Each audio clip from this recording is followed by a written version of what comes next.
Welcome, race fans. Tonight, the Nork NASCAR Cup Series takes on the Dega Duels here, 38 laps each. And man, we are pumped up, ready to go for this. I got Joseph in the booth with me. Joseph, tell me what you're expecting here tonight. I'm just pumped up for tonight. This is going to be a lot of fun. It was fun last season. These guys are doing it again.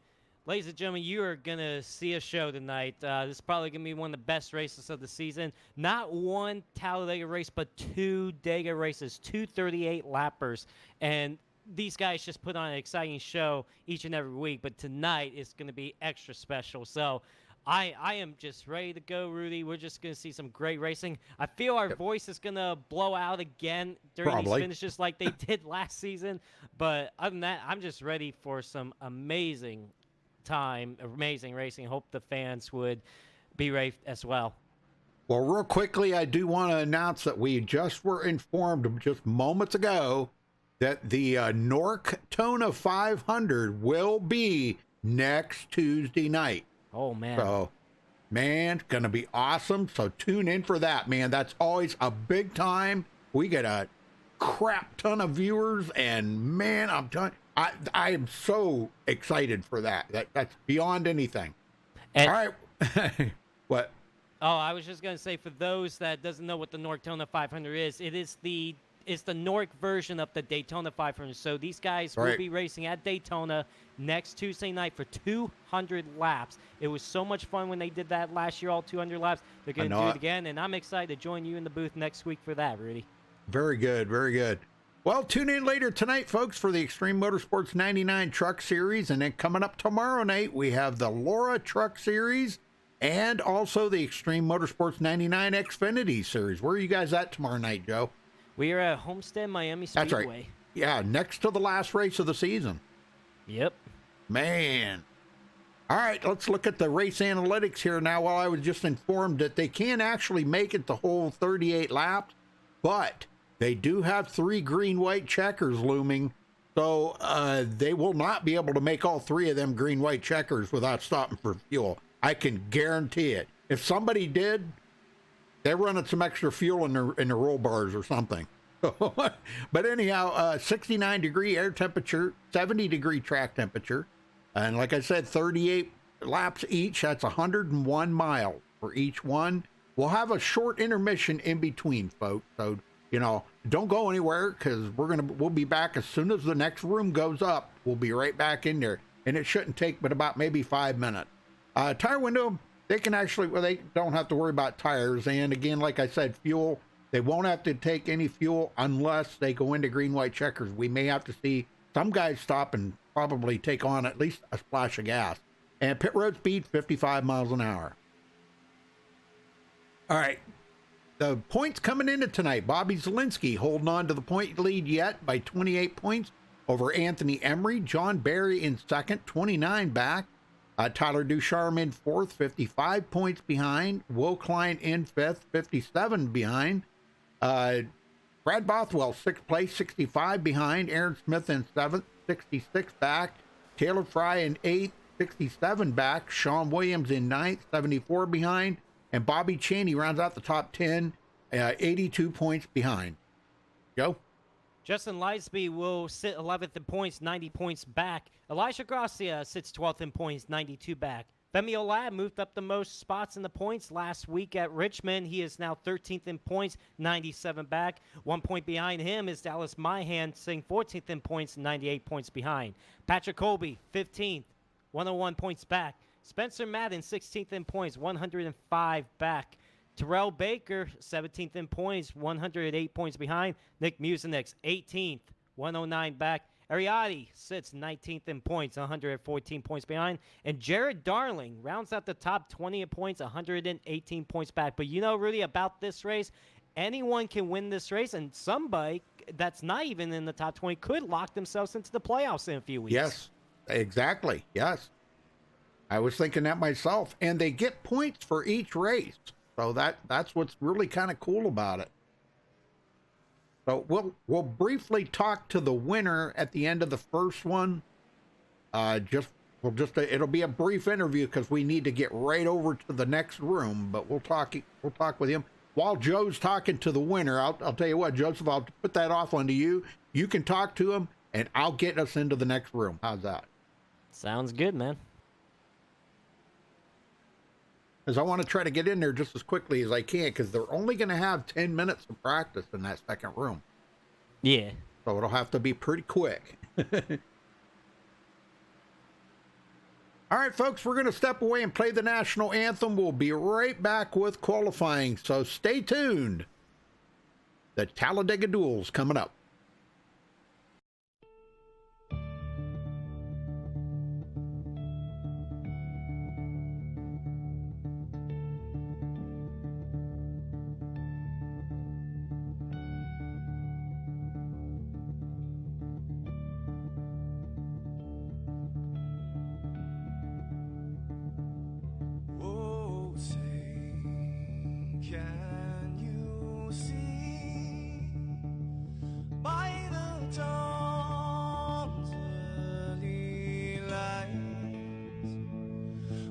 So proudly we hailed, and the twilight's last gleaming, whose broad stripes and bright stars through the perilous fights, oh, the ramparts we watched were so gallantly streaming, and the rockets red, the bomb busting in air, gave proof through the night that our flag was still there. Oh, say does that star-spangled banner yet wave for the land under the free, and the home of the brave.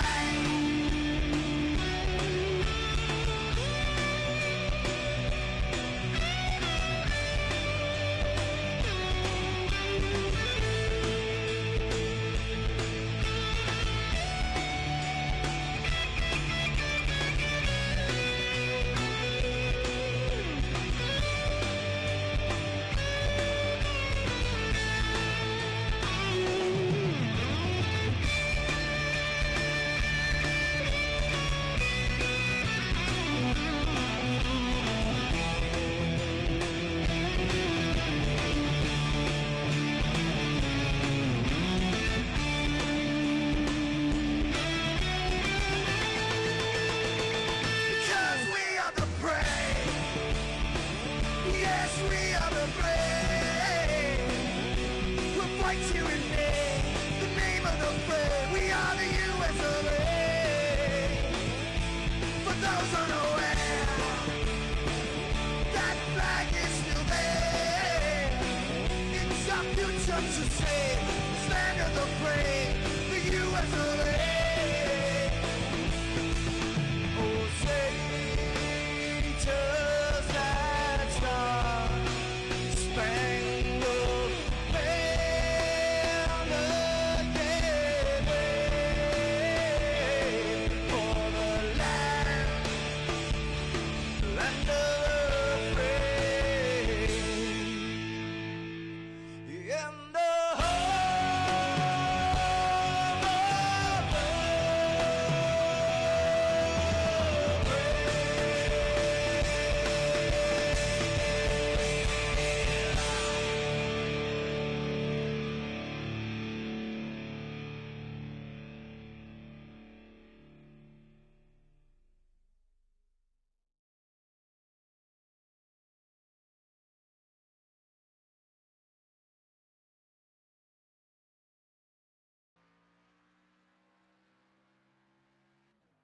Okay, folks, we're back. Qualifying is just beginning. Of course, it's going to take a little while to see a lap being turned. It's a 2.6 mile racetrack, so it might take a couple of minutes. Yeah. see a lap time. But Nate Stewart was the fastest in practice. Of course, I would say times really don't matter much because you're going to be in the draft in the race, so you don't have to be the fastest car here. That's for sure. Well, I got heard the guys talking about the sun being in their eyes. Yeah. I don't know, man. What's your thoughts on that? Maybe. Well, I mean, right now the simulator time is at 8 in the morning. So, Yeah. but the practice when they started, it was at 7 in the morning. So I would assume the sun was a bother right now. I don't think it's gonna be a bother during the race since the sun's going up more. But yeah, the sun was a pain with them going down the back straightaway. I don't think it's gonna be a pain now. But man, they were blinded. Yeah, they were in practice there. They were complaining about that.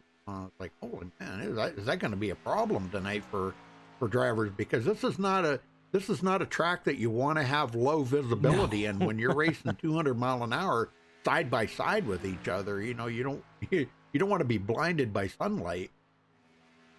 Absolutely not. Especially when you're racing with a pack of cars, that's a no-no. Oh, very good, Marcus. Very good. Very good. Thank you for letting me know, brother. Right now, you see on screen Tony Hilbrands is on the racetrack. Tony actually was one of the Talladega Duel winners last season. He won Duel race number 2. Will Klein won Duel race number 1. So we'll see if Tony Hilbrands can pull off. And remember, Tony Hilbrands won later on that season at Daytona too. So let's see if he can get another restricted plate win.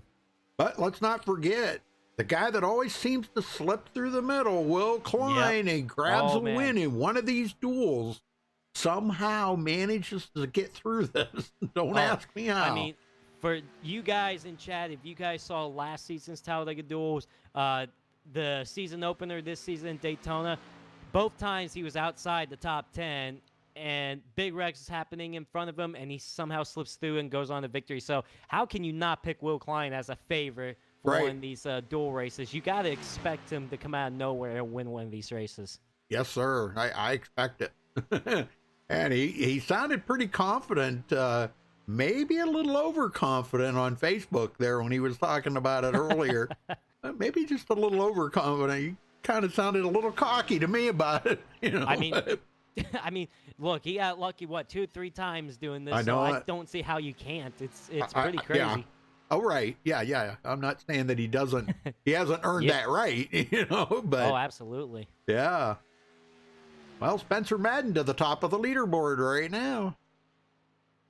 I see Bobby Zielinski is out on the track, so I look for him to lay down a blistering lap here tonight.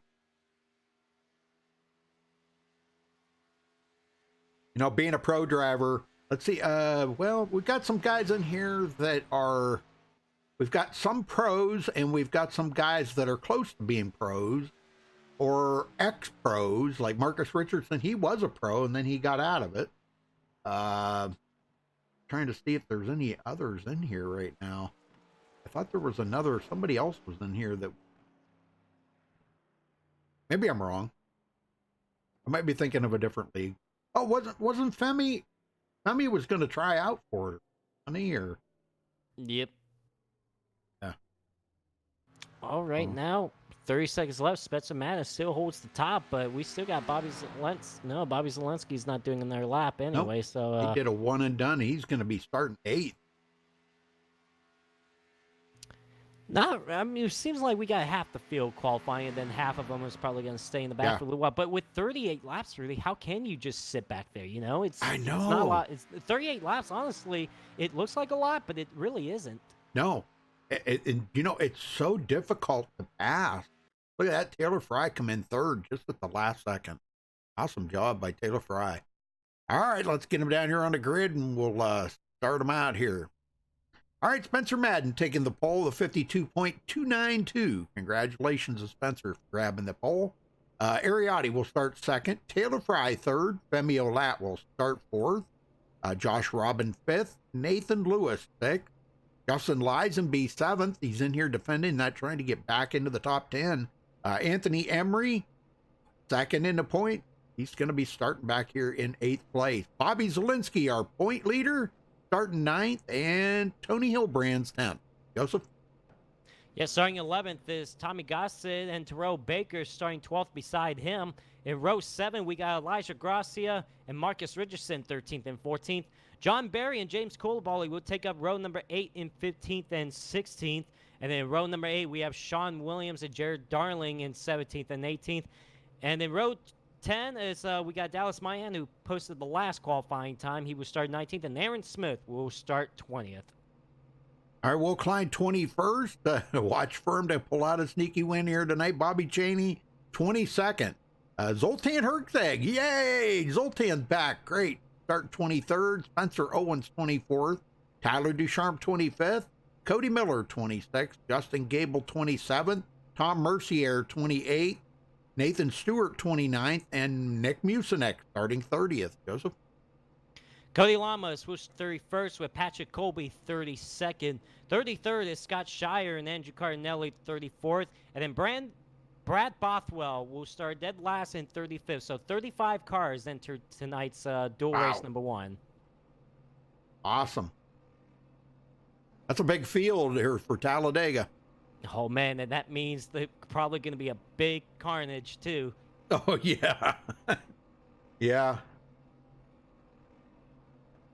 Well, the engines have fired and the cars are ready to roll off here for one pace lap before we drop the green flag for 38 laps on this beautiful Talladega day here. It's the sun is still coming up. It's 8 in the morning. I don't know why we got up this early to race, Rudy, because I'm still tired. Gosh, I know it. Oh, you know. Well, Joseph, I got a question for you. If, say, let's just say Terrell Baker wins this first, is he still eligible to run in the second one? Oh, absolutely. He's still eligible to run the second one. I mean, I could win both of them. Oh, yeah, could win both of them. Wow, that would be awesome, wouldn't it?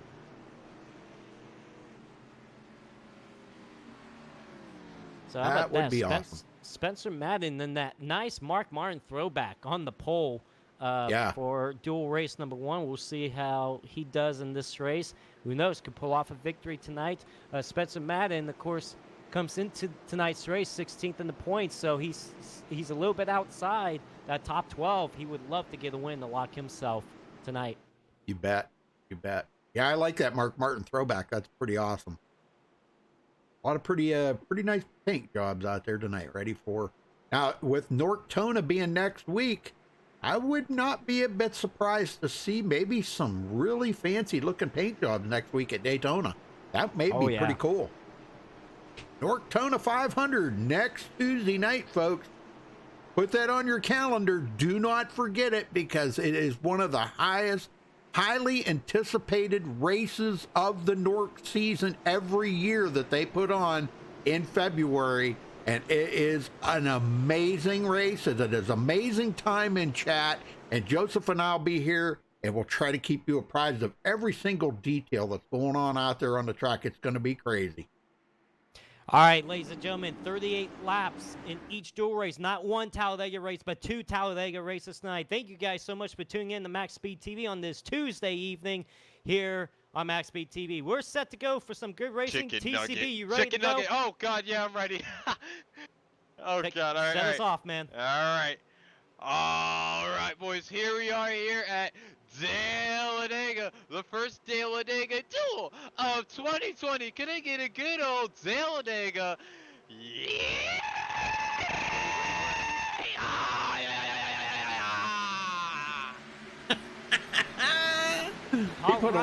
He put a lot into that one.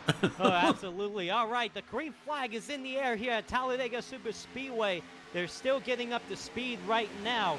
Spencer Madden and Ariotti on the front row, but they're 2x2 behind them. Nobody has gone single file yet in the top 10 or even the top 15. They're down the back straightaway for the first time. And big push there by Femi Olat to get Ariotti out to the lead. And, man, I thought maybe they were both clear, but nope, Ariotti comes down the hill in front of Spencer Madden. That leaves the upside there.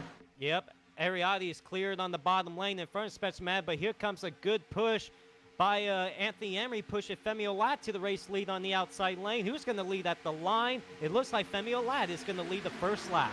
Yes, sir. And Anthony Emery second there, man. Oh, man, what a pusher. Tony Hilbrand. I'm telling you, that guy's ready to bring home a win here.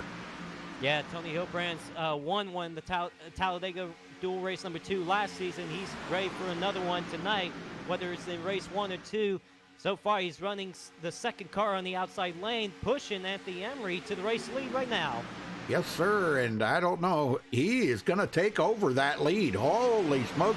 A little check up there. Looks like, it was that Terrell Baker got into the back of Tony Hilbrand's a little bit, and there was a little smoke.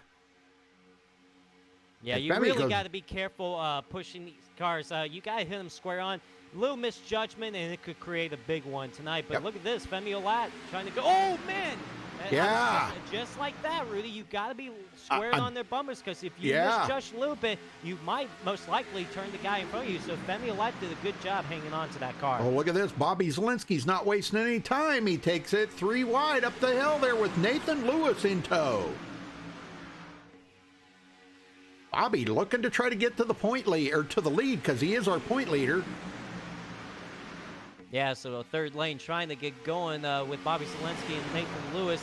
So far, that's not going well. Tony Hilbrand's trying to think about getting up there as well. But look at that. He's got no help right now until Bobby Zielinski gets to him. That's what you need here in tonight's race. You need somebody behind you to push you. If you get left out to dry, you're most likely going to go to the back. Well, look at this. We got 5 cars up there working together. Now, I'm telling you, them 5 cars on the high side are going to do really, really well. They kind of, I guess they kind of fizzled out there a little bit. Yep, Zielinski fell back down to the bottom. And, oh, man, so that kind of fizzled out pretty quick. Yeah, you see Tyler Ducharme trying to make that outside lane working, but he's really got nobody behind him, so that third lane up there isn't going to be much of a help until Nathan Lewis gets up to him. But so far, look at Terrell Baker. Yeah. The first car on the outside lane going for the second spot. He might go for the race lead very soon. I was just going to say, can we get a yeehaw? And I can't do it. Oh, yeah. Here comes TCB to the race lead, getting a good push by Justin Leisby. Who's going to lead at the line? Femi's going to lead it by a quarter of a car lead, but Terrell Baker up on the outside trying to grab that race lead. Yes, sir. Justin Lisenby, Marcus Richardson. That's a good trio to have up there working together. And Femi comes up the hill to slow up that progress. Oh, he did slow up that progress. That checked up Lisenby and Marcus Richardson. They had to get out of the gas right there. I mean, that was a little too close to pull up in front of them, but they did a good job checking up. Yeah. These guys are not really being that aggressive right now. They're taking their time, but honestly, like I said, 38 laps, not a lot of time to just sit back, especially for the guys that's outside the top 15. You got to go. Oh, for sure, yes. And it's just because he did that, that did give Femi Olat the lead. Now, I don't know, Anthony Emery's coming back on the inside. Is he going to make it? No. Femi Olat. I'll tell you, Femi's led every lap so far. And Femi's a good restricted plate racer as well. He knows how to stay up front. He knows if a line is moving. He knows how to slow that line down. Of course, when it comes down to it, we'll see how much harder and challenging it is for him to do that. But so far, he's holding his ground right now up front. Well, Tommy Gossett back here. Jared Darling. These guys are really taking their time. Look at Tony Hilbrand's now all the way back to 18th position, Joseph. Wow, that did not work out. Yeah, you didn't get any help at all, and I'm telling you, you don't have somebody behind you, you're going to fall to the back. But it's still early on. Probably, honestly, where he's at right now, probably not a bad spot to be because there's a lot of cars up front that could make one small mistake, and it could be a big one. Well, Marcus pulled to the high side. Cody Miller went up there. Zoltan Herzeg. And Tyler Ducharme. Oh, Marcus! And Marcus Richardson. And there they go around. Oh, my gosh. Marcus Richardson, those 3 cars around. After contact between him and Leisby, I only see 3 cars involved, but 3-car incident off turn 2 down the back straightaway brings out the first caution of the day. Yeah, let's go back and look at this. Holy smokes, man. Marcus went to the outside. And I know he was probably trying to get down there and get just a little bit of side draft off of him. And You know, Talladega's plenty wide. And that was just, oh, yeah. What the heck? Well, it looked like Liza- Liza made some contact with Spencer Madden first, and then it shot him back up into Marcus Richardson. There you see he collected Zoltan Herzeg. Tyler Ducharme got a piece of it. I don't think anybody else got involved as far as I know. No, actually, as a matter of fact, Nick Mucinex also got a piece from that as well. But yeah, so far, somehow, that was not a bigger crash than what it could have been. So, yeah, tough break early on for, I would say, honestly, 3 strong cars. Well, it looks like there may have been some serious net code right there. But yeah, they net coded right there off of Spencer Madden. Yeah, holy smokes. And but boy, that put Marcus Richardson hard into the wall here. Yeah, not a good day for Marcus then. Holy smokes. Because the bad thing of it is they don't get no quick fixes. There's nothing here. You get damaged, you got to sit on pit road and get it fixed up. All right. Well, Anthony Emery did have the race lead. Now, will anybody pit? You know what? I wouldn't be surprised they all pit because, remember, if there wasn't any green-white checkers, these guys can make it all the way on all 38 laps on field. But because of the 3 green-white checkers, these guys cannot make it. So pitting right now could guarantee them to make it all the way to the end, even on 3 green-white checkers. Yes, yes. This is exactly what I was talking about right here. This is good strategy right here amongst these guys, and everybody taking advantage of that, you know, because you don't know if they're going to have 3 green-white checkers. That's a lot of green-white checkers to have to go through. And looks like a lot of these guys are only taking fuel only, so the tires don't really. It's not going to really mean much in this race. I just get the fuel in there and then be ready to go. Well, good pit stop here for Bobby Zielinski. He was the first one out of pit road. Brad Bothwell, I don't know. He must have did a drive-through or something because yeah, he didn't make. He didn't stop, and Spencer Madden did not stop either. Yeah, Spencer Madden didn't stop. I don't know about that unless he's trying to get like a bonus point for leading lap because he started on the pole, but he didn't lead a lap, so he went out there to get a bonus point. But he better hope for some more cautious to help him save some fuel because, hopefully for him, there's not going to be any green-white checkers. Yeah. Well, he may come to pit road, though. I mean, it's a possibility him and Brad Bothwell both could come to pit road, unless Brad's planning on staying out there just to lead a lap. But I don't know. We'll have to see because Brad did not stop. He just drove through pit road. Well, I'd like to get a word with Spencer Madden, see what he thinks about this race. All right. Spencer, got a copy? Yes, I do. All right, well, you started on pole. Congrats to you. But you stayed out here while everybody else got some fuel so they can make it all the way on 3 green-white checkers. What about you, man? What's your strategy? I just wanted to lead some laps and hope there's a bunch of yellows, I guess.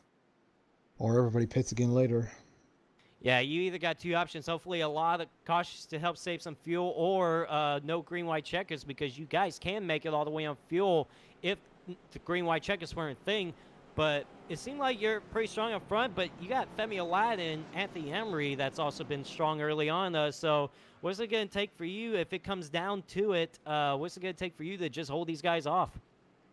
Not get wrecked or involved in a wreck. Yeah, that's a good answer there. But, all right, well, Spencer, again, congrats on the pole, and hopefully we'll see you in victory lane. I mean, you're sitting 16th in the points, so if a win could definitely help you or get some good points tonight, could definitely help you get closer to making the playoffs. So good luck out there, man. Yep, thanks. All right, lights are out. We're going back green this time by, starting on lap number 11 out of 38. Bobby Zielinski was the first one off, so he'll be starting in the 3rd spot. Terrell Baker will be starting on the outside of Bobby Zielinski there in 4th. But Terrell's looking pretty strong. Yeah, so far, Spencer Madden, Brad Bothwell, Bobby Zelensky, Terrell Baker, Taylor Fry, Femi Olat, Anthony Emery, Ariati, Cody Miller, and Justin Gable rounds up the top 10 in the running order. But yeah, already again early troubles for Marcus Richardson, Zoltan Herzeg, and Tyler Ducharme. They are not out of the race. They're still going. However, I don't know how much damage they got. Tony Hilbrand's actually just came back down pit road. I don't know what went on there because remember we saw Tony try to get up towards the front but fell back. But he just came back onto the racetrack. But yeah, you know, you can have the first race. You can have a bad first race here, but you could rebound for the second dual race. So that's right.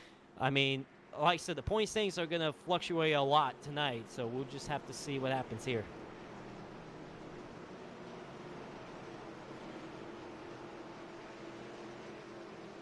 It'll be 28 laps to go when we go back green here in dual race number 1 here at Talladega.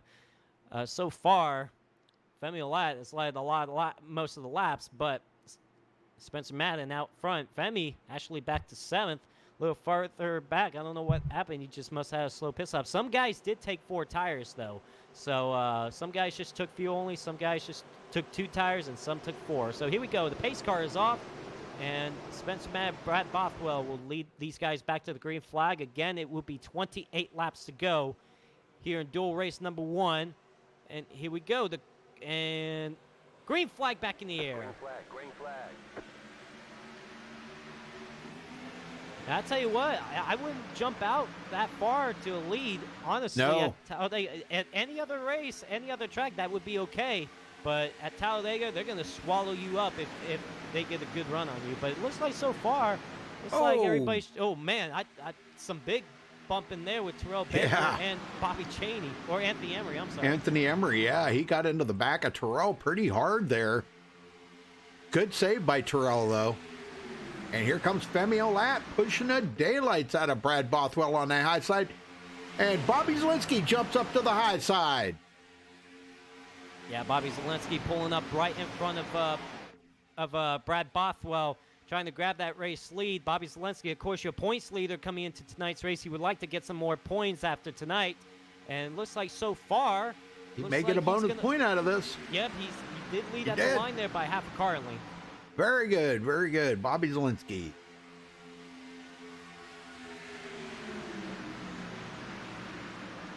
You know, for this season, you know, and Bobby's been in every race, you know, of course, I don't know, this might be his last race, though.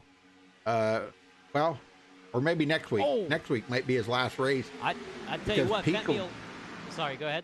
Peak will be starting up here in a couple weeks, so next week might be Bobby Zelensky's last race with him. I tell you what, down the back straightaway, Femi Olat just knocked Brad Bothwell out of line there, and Brad Bothwell lost a few spots. Thankfully, he got back in line, just the fifth car on that outside lane. But, man, Femi Olat, just whatever hole he finds, he's going to try to fit a car in it. Oh, yeah, you bet. Well, good save by Brad. If the hole is 12 feet wide, Rudy, anybody here is going to put a car in it. Well, I'm going to tell you what a friend of mine told me one time about super speedway racing. Now, this was quite a few years ago, and we were in the old Chevy truck, okay?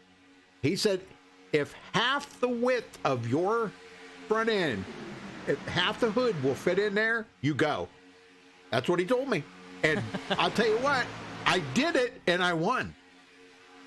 Yeah, that depends if the car in front of you gives you the room too. Because, well, you got to bump and run, get them out of there. You know, I hate to see that, and I don't like to do that. You know, that's kind of dirty, but you know, hey, when it comes down to a race like that, especially that was an official race. You know, I mean, hey, you got to do what you got to do to get that win. So far, Bobby Zelensky is holding his ground on the bottom lane, but Femi Olat holding his ground on the outside lane.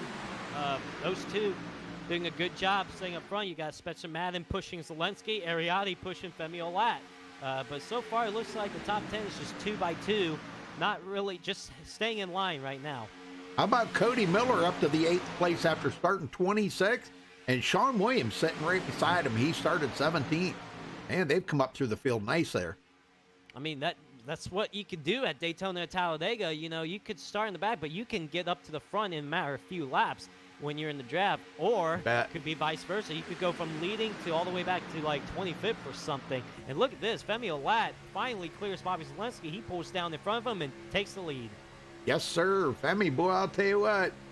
He probably figured, okay, Bobby, you led your lap. You got your bonus point. Okay, we're good now. I'm taking the lead back. So, but John Barry sitting back here in 12th place. He hasn't really picked up many positions yet.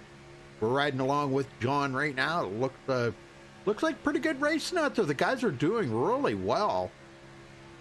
Yeah, it seems like there's a lot of patience right now. Yeah. I mean, especially right for the front guys. For the, I would say anybody outside the top. Oh man, Ariati. I don't know what. I guess he was hoping somebody else go with him, but unfortunately not. Look at him going to be dropping quite a number of spots, but Jared Darling is the next car on that outside lane that could help him, but not without Ariati losing a few spots. Well, Taylor Fry finished second there. What was that, Chicagoland? Finished second behind Justin Lisenby, I believe it was. So, man, I'll tell you what, that has really made him have a little more confidence in his racing out here. I haven't heard any more of the remarks about being the pro backmarker lately. Yep, but here at Talladega, a lock can happen. You could be leading this race, also you could get turned around and not have the result you want. But yeah, he's doing a good job right now, just hanging in the top 10. Here comes Terrell Baker, moved up to the outside in front of Bobby Zalenski. He's going to get a good push, and he's going to pull down in front of Spencer Mann to take the lead. Nice. Very nice. And he gets his first lap led of the race. Now, if he wins, here's the thing, Rudy. If he wins one race, I know we're going to get some food from him. But if he wins both races, we're gonna be fat after tonight. That's for sure. Yeah, we'll be swimming in pancake and syrup. Absolutely. And syrup. Pancakes for dinner tonight if TCB goes on to victory lane. Well, let's go back and check on this back part of the group here. Elijah Gracia sitting in 18th position. He is laid back. These guys are laid back quite a little ways. Cody Lamas, Aaron Smith, Tom Mercier, kind of like by himself. And Anthony Emery's clear back here now. Yeah, I mean, holy smoke. They're not too far behind. They're right. Yeah. They're still right there, but they got a little cushion in front of them just in case if a big one happens in front of them. They got enough time to slow it down and stuff. Yeah. But yeah, not bad to just sit back there right now because you know how these North races go, especially restrictor plates. Really, a big one can happen late in the race, and it could easily take you out of it. So not a bad call right now to just lay back. Well, Nick Mucinex and Marcus Richardson are way behind. Both of them have damage on their cars. I tell you what, we got look at this 3-lane pack right now all of a sudden that just warmed up. I mean, John Barry is also all of a sudden up there. He just pushed Bobby Zalenski back up front. Spencer Mann is still underneath him. But look at John Barry leading that third line on the outside. Yeah. Got pushed by Jared Darling. You got Ariati in there, and you also got the 99 of Tommy Gossett. Yeah, this is the kind of stuff that we're expecting to see next week at Daytona. Justin Lisenby. Justin Lisenby hard into the outside wall. He got turned dead my gosh. and hard into the outside wall. A couple of cars might be involved. I can't tell who it is, but Cody a vicious Lamas. lick. Oh yeah, my Cody gosh. Lamas, Nate Stewart, but a vicious hit by Justin Lisenby going into turn number 1. Yeah, let's go back and see what happened here. I don't think, well, you know what? They kind of checked up there for a second. As they come out of turn 4, it's like everybody checked up in the middle lane. And then down the front stretch here, let's see what happened here with her. Right there, it looks like Zoltan got into the side of Tommy Gossett. Yeah, Zoltan actually turned Tommy Gossett, and unfortunately, Justin Lisenby was there. Absolutely nowhere, nothing he could do, just an innocent victim.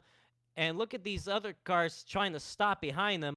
You got Nate Stewart spinning in the infield, but these guys just trying to stop. Thankfully, again, just only a 2-car incident that could have been huge, but Justin Lisenby, a hard lick into the outside wall. Yeah, he got it right into the back of Tommy Gossett right there.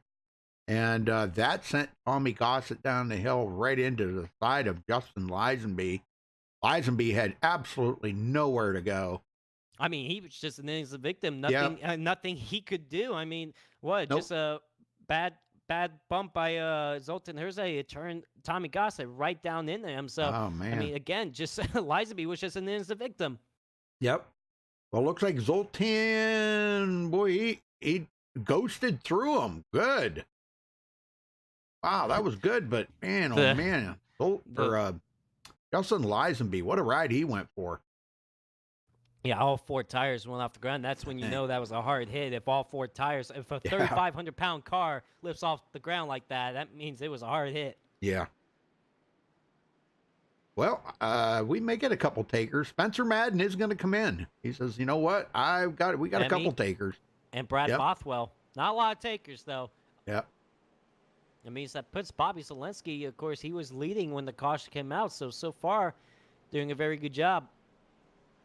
Well, who are you going to talk to now? I like to get old TCB up here. Okay. Right, Tom. TCB, you got a copy? Oh, God, hello. Well, it's always a good thing to see you running out front. He made a couple moves to get to the race lead, led a lap there. How's the racing out there so far? A lot of fun. 3 wide. Bobby made that huge move on the outside. I didn't think he was going to get it, but yeah, racing's been a lot of fun so far, and hopefully we can keep this way and we don't all end up dead. Well, the nutrition's definitely going to pick up. Now, here's the thing, TCB, if you go to victory lane tonight, you could go to victory lane twice tonight, if possible. Are we going to expect 2 times the amount of pancakes tonight? I think, you know what, I really do think so tonight. We're going to double down tonight. We're going to be the first ever double winner in North tonight. I hope I didn't just jinx myself. I'm going to knock on some wood here. But, yeah, we're going to try to double down tonight. I think we've got a good chance. You know, the 25 Team TCB, we've unloaded great. All of our cars are still up here. I mean, Femi just pit, though. Bobby, Cody. We got a lot of good cars up here. So I think I got the chance to win this one, though. Well, not only that, I mean, you got Kellogg's as a sponsor in tonight's race as well. So are we going to have some Frosted Flakes tonight as well? Yes, sir. Top 10, everybody gets free Frosted Flakes. Right on, Frosted Flakes. I want to go swimming in the syrup. That's what I want. Oh, And heck sir, why not the milk? Yes. Some milk and some but, cereal. but you want to be sticky, TCB. Sticky, icky. Okay. Ew. Hey, listen, man. Well, hopefully you can keep that car up front. Hopefully, we would like to see you in the victory lane tonight. So good luck out there. And, of course, dual race number 2 is going to happen right afterwards. But see if you can win race number 1 first. Yeah, I definitely will, Joseph. And I want to give a quick shout out to everyone watching. I heard we have a lot of people watching, including my girlfriend. I love you. And you guys are doing a great job commentating this race as usual. All right, man. Good luck out there. Thank you, Joe. Yeah, 120 people watching. And I tell That's you good. what, I know more is gonna.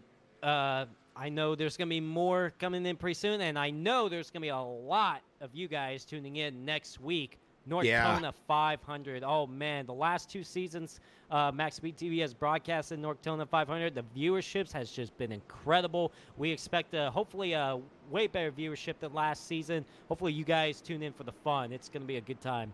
Yeah, we had almost 400 live viewers last season. So, last year. So I'm hoping that maybe we can break that 500, folks. Get that when we, you can get it on the channel there. It's going to be the same link, but it will be next week, even though the date on there, because that I put it up there with February 11th, but they just found out that that's the week that peak's starting. So, well, or whatever they're calling it now, whatever. So I don't know what they're calling it. I just love how you gave up whatever, Well, I don't know what they're calling it. So peak, we'll call it the peak. Okay. Yeah, sure. That's starting February 11th. So they pulled the North Kona into next week, so it doesn't conflict with peak, because we don't want to conflict with them. I think that's a good idea too, because so it could give us a chance to get in more viewers and stuff for next Tuesday nights on North Kona 500. Like I said, it's gonna be a good show. You guys are gonna have a lot of fun tuning in for that. Of course, me and Rudy will be up here in the booth commentating and stuff, and we'll just have a good time.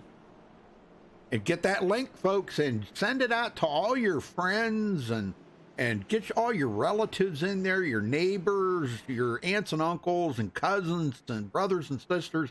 Get them all in there to tune in next week, because it's going to be fun. It's going to be exciting. You ain't seen nothing like it. If you've not seen a Nortona 500, you're in for a major treat. I'm telling you, a major treat. It's going to be racing like you probably haven't never seen before. It's just that exciting. And when you put Nork involved in this, Yeah. you know the racing is going to be incredible. You bet. Oh, it's called the iRacing. Okay, the WC World Championship. Okay, not Gotcha. Peak anymore. Thank you. Thank you there, bragger winner. Thank you. Well, I thought we were going to go back to green this time, but it seemed Yeah. like the pace car's still out there, so we'll probably go in there lap around. So how about let's, you know what? How about let's bring in another person up here. Let's talk to Cody Miller. All right. Cody, you got a copy? Hi. Hello. What's going on, man? How's the race? I don't know. I'm drinking. Oh, boy. Good time for a race. Mm-hmm.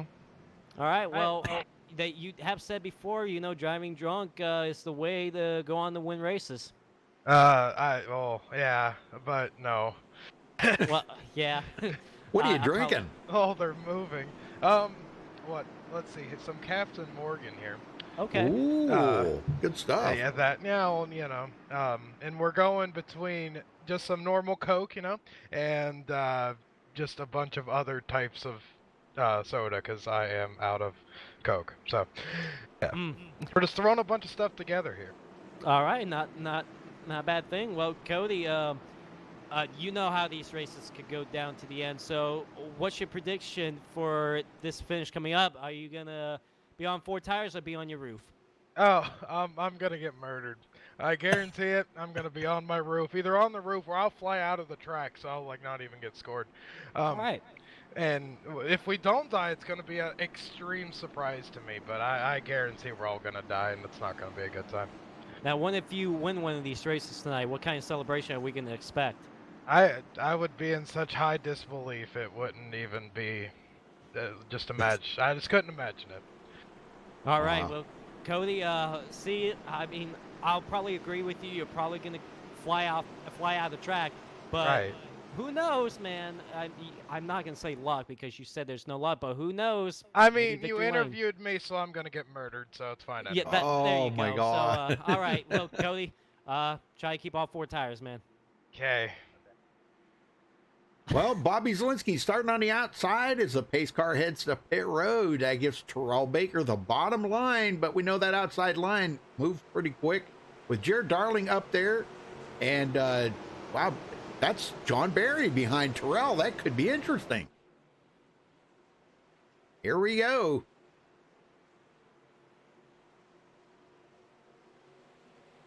Bobby takes off there a little bit early, but green flag back in the air. Big push, and Bobby Zielinski takes the lead. That left Jared Darling sitting on the outside there by himself. He has absolutely no help up there at all. Tell you Wow, what, what happened behind him? Somebody missed a shift or something. Yeah, I tell you what, it was kind of a weird restart there because only the top 4 got going, but now they're all starting to bunch up together. But Bobby Zielinski is out front. Here comes Sean Barry, the first car to make a move on the outside, but Bobby Zielinski is going to shut the door on him, and he's going to hang on to that race lead. Here Wow. comes Terrell Baker on the bottom. Terrell coming back. Sean Williams moves in behind him. Man, where did Sean come from all of a sudden? He actually got around a few cars out there tonight. Man, I'll tell you what, he is putting it down. And Bobby Zielinski leads another lap. Oh, my look at God. Sean Barry just slides down Holy to the smoke. bottom to go for the race lead. That was a very, very gutsy move right there, let me tell you. He's seen that opening, and here goes Terrell to the outside. TCB, that was a little close right there. I Yeah. thought TCB was going to go head on into the outside wall, but thankfully did not. Here comes Terrell Baker back to the outside. Now slides back down to the bottom in front of John Barry to retake the lead. Man, I'm telling you, these guys are getting Oh, trouble absolutely behind him. Marcus Richardson and Aaron Smith has gone around for 3 and 4. I don't know what happened there. Somebody Oh. got turned, and now a couple cars are involved. Aaron Smith, Marcus Richardson. I believe Elijah Gracia got a piece of it. But we are under caution again for the third time tonight as a couple cars go spinning through 3 and 4. All right, looks like Tony Hilbrands goes up between Tom Mercier and Marcus Richardson. And, boy, there had to have been some contact or something here. Somebody had to have gotten into somebody. Oh, well, no. Okay, here comes Zoltan Herzog up through the middle. And he got into the back of Marcus. What the heck? Zoltan he's just freaking taking him out left and right. What the heck? And look at that. Marks came down right in front of Elijah Gracia. And look at Aaron Smith. Aaron was actually just trying to avoid the wreck when he lost control of the car. He really didn't hit anything. But, yeah, Zoltan Herzog, man, being a little aggressive right now. Man. Wow. Yeah, that was pretty horrible right there. I feel bad for Marcus being involved in that. But, yeah, what's going on with Zoltan tonight? Wow. Well, I just found out that Zoltan Herzog has pulled it behind the wall, so he's out of the race for duel number 1. We'll see if he'll return for duel race number 2. But, yeah, man, Zoltan, a little aggressive tonight. Yeah. Whoa, man. Well, he's probably a little mad at himself, I suppose, for that's the second car he's taken out. Well, it doesn't look like Marcus and Elijah and Aaron, they really didn't hit much at all, so they might have been lucked out of it. Yeah. But, of course, we'll see once we get back under green. But it doesn't look like they might most likely be all right. We'll just have to see. Well, Justin Lisenby is 3 laps down. Holy smokes, how did he get 3 laps down?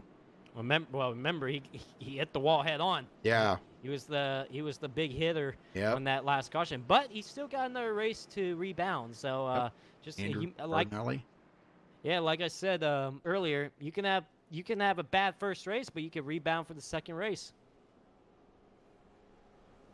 Well, let's get Sean Williams up here and talk to him. What do you think? Sounds good. I got him.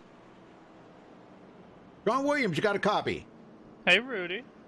Hey, Sean. Well, you come from 17th up to 4th, and, man, it was looking pretty intense up there for a little bit till that caution come out. Can you get to the lead? I'm going to try. I'm going to try to win if I can. If not, I got to think big picture, at least try to get some good points in both races. Yes. But, yeah, we're going to try. Are you streaming? Oh, yeah, you know it. Oh, yeah. Good. Yeah, let me see if I can get a tail shot here. There's his YouTube channel, folks, if you want to watch inside the Taylor Swift car of Sean Williams driving. SWSEPHY. Look it up on YouTube if you want to watch it in-car cam. So, well, Sean, I appreciate that, buddy. I hope you're working with somebody out there. Well, I got my team, TCB, Cody, and all them. Usually they wreck me, but hopefully tonight we won't wreck each other. What about Jared Darling? He's sitting behind you.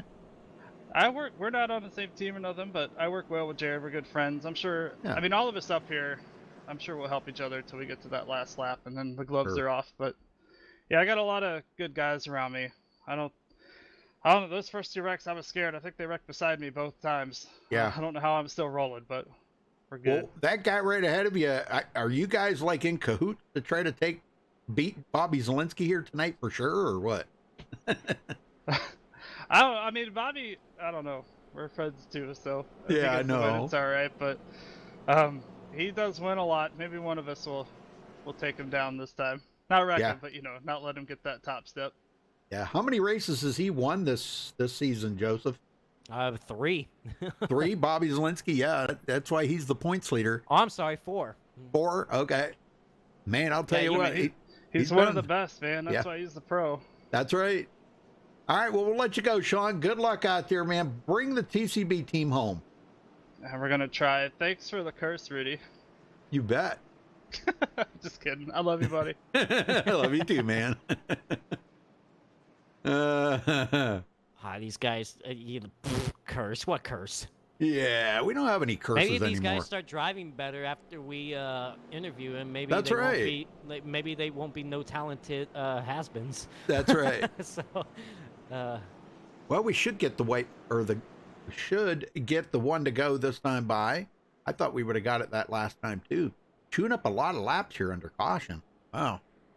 Yeah, pretty much. Oh, for some reason. John Barry, all the way down the apron down there. Yeah. What's he doing? Last season, if I remember correctly, the first race we only had one caution, and the second race we had a bunch of cautions, if I remember correctly. You know, it's going to be vice versa this season. Yeah. We're going to have all the cautions in this race and only have one next race. So yeah, you might as well get all the cautions out of the way, I guess. Yep, I guess. Everybody's trying to get that win, you know, and if Terrell Baker says he's going to win both of them tonight, well, he better get the digging. Well, he's up front right now, and I guarantee when we go back green, it's going to be 9 laps to go. So he needs to hold on for 9 laps. So we'll see if he can do it. You know, he's actually won here at this racetrack in my iRacing League. So we'll see if he can pull off a win here in Newark. Thank you, Mom Lombard. Mom put that hi, link Mom, up. Love you. She put that link up for Sean's channel. Thank you so much. Thank you. Hi, Mom. Love you. Well, you know, we don't have a curse here anymore. MaxSpeedTV curse is gone. We don't want that thing here anymore. I don't want to jinx it. Knock on wood. Hopefully, hopefully the curse is gone. Right. Now that you open your mouth, it might come back. Oh my God. Well, you know, that's not Kellogg that he has on his car.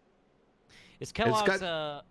Let me see. Oh yeah, Kellogg's K Central. Okay. Yeah, that actually You're right. that paint scheme ran in 1999. Oh, okay. Pretty nice car. I think it was the 1999 All-Star race, if I can recall. Very nice. Well, I'll tell you what, I love that car. It's a nice looking car. All right, here we go. Back to green, Joseph, and it looks like Terrell Baker, John Barry on the front row. Yeah, John Barry having a strong season as well so far. He's third in points, 29 points back. Of course, TCB on the other side of that is 17th in points. He's a few spots outside that top 12. If TCB can lock in a win tonight, no matter whether it's this race or the next race, or just get a lot of points, he could inch closer to being in the playoffs. Because tonight is race 10. After these races tonight, we're going to have 3 more races before the playoffs. Yeah, this is race 10 and 11. So next week will be, next week is the Daytona, the Nortona, but that's not an official point race. No. So it's all for fun. Yeah, it's all for fun. No points next week, folks, in the Nortona. And remember, actually, after the Nortona 500, these guys are actually going to have another 2 weeks off because most of these North guys, including myself, will be out in Daytona. That's right. So you're not going to see a Newark race. After Nortona 500, we're going to have 2 weeks off in Newark, and then we'll be back on the 25th for Pocono. That's right. I completely forgot about that. Yeah, a lot of guys are going to Daytona. I wish I could go. That'd be fun. Okay. Mike said the scheme was from the Winston. Look, it was on All-Star night, okay? Yeah. The Winston. Yeah. Okay, pace car's heading in. Here we go. Get them going, Joseph. All right, 9 laps to go. This time by in dual race number 1. Terrell Baker, John Barry on the front row. You got Bobby Zelensky 3rd, Sean Williams 4th, Jared Darling 5th, Ariotti 6th, Cody Miller 7th, Femi Olad 8th, Scott Shire 9th, and your pole sitter Spencer Madden rounds up the top 10. We're waiting for that green flag to drop, and TCB, we're waiting for him to go, and here we go. Green flag back in the air.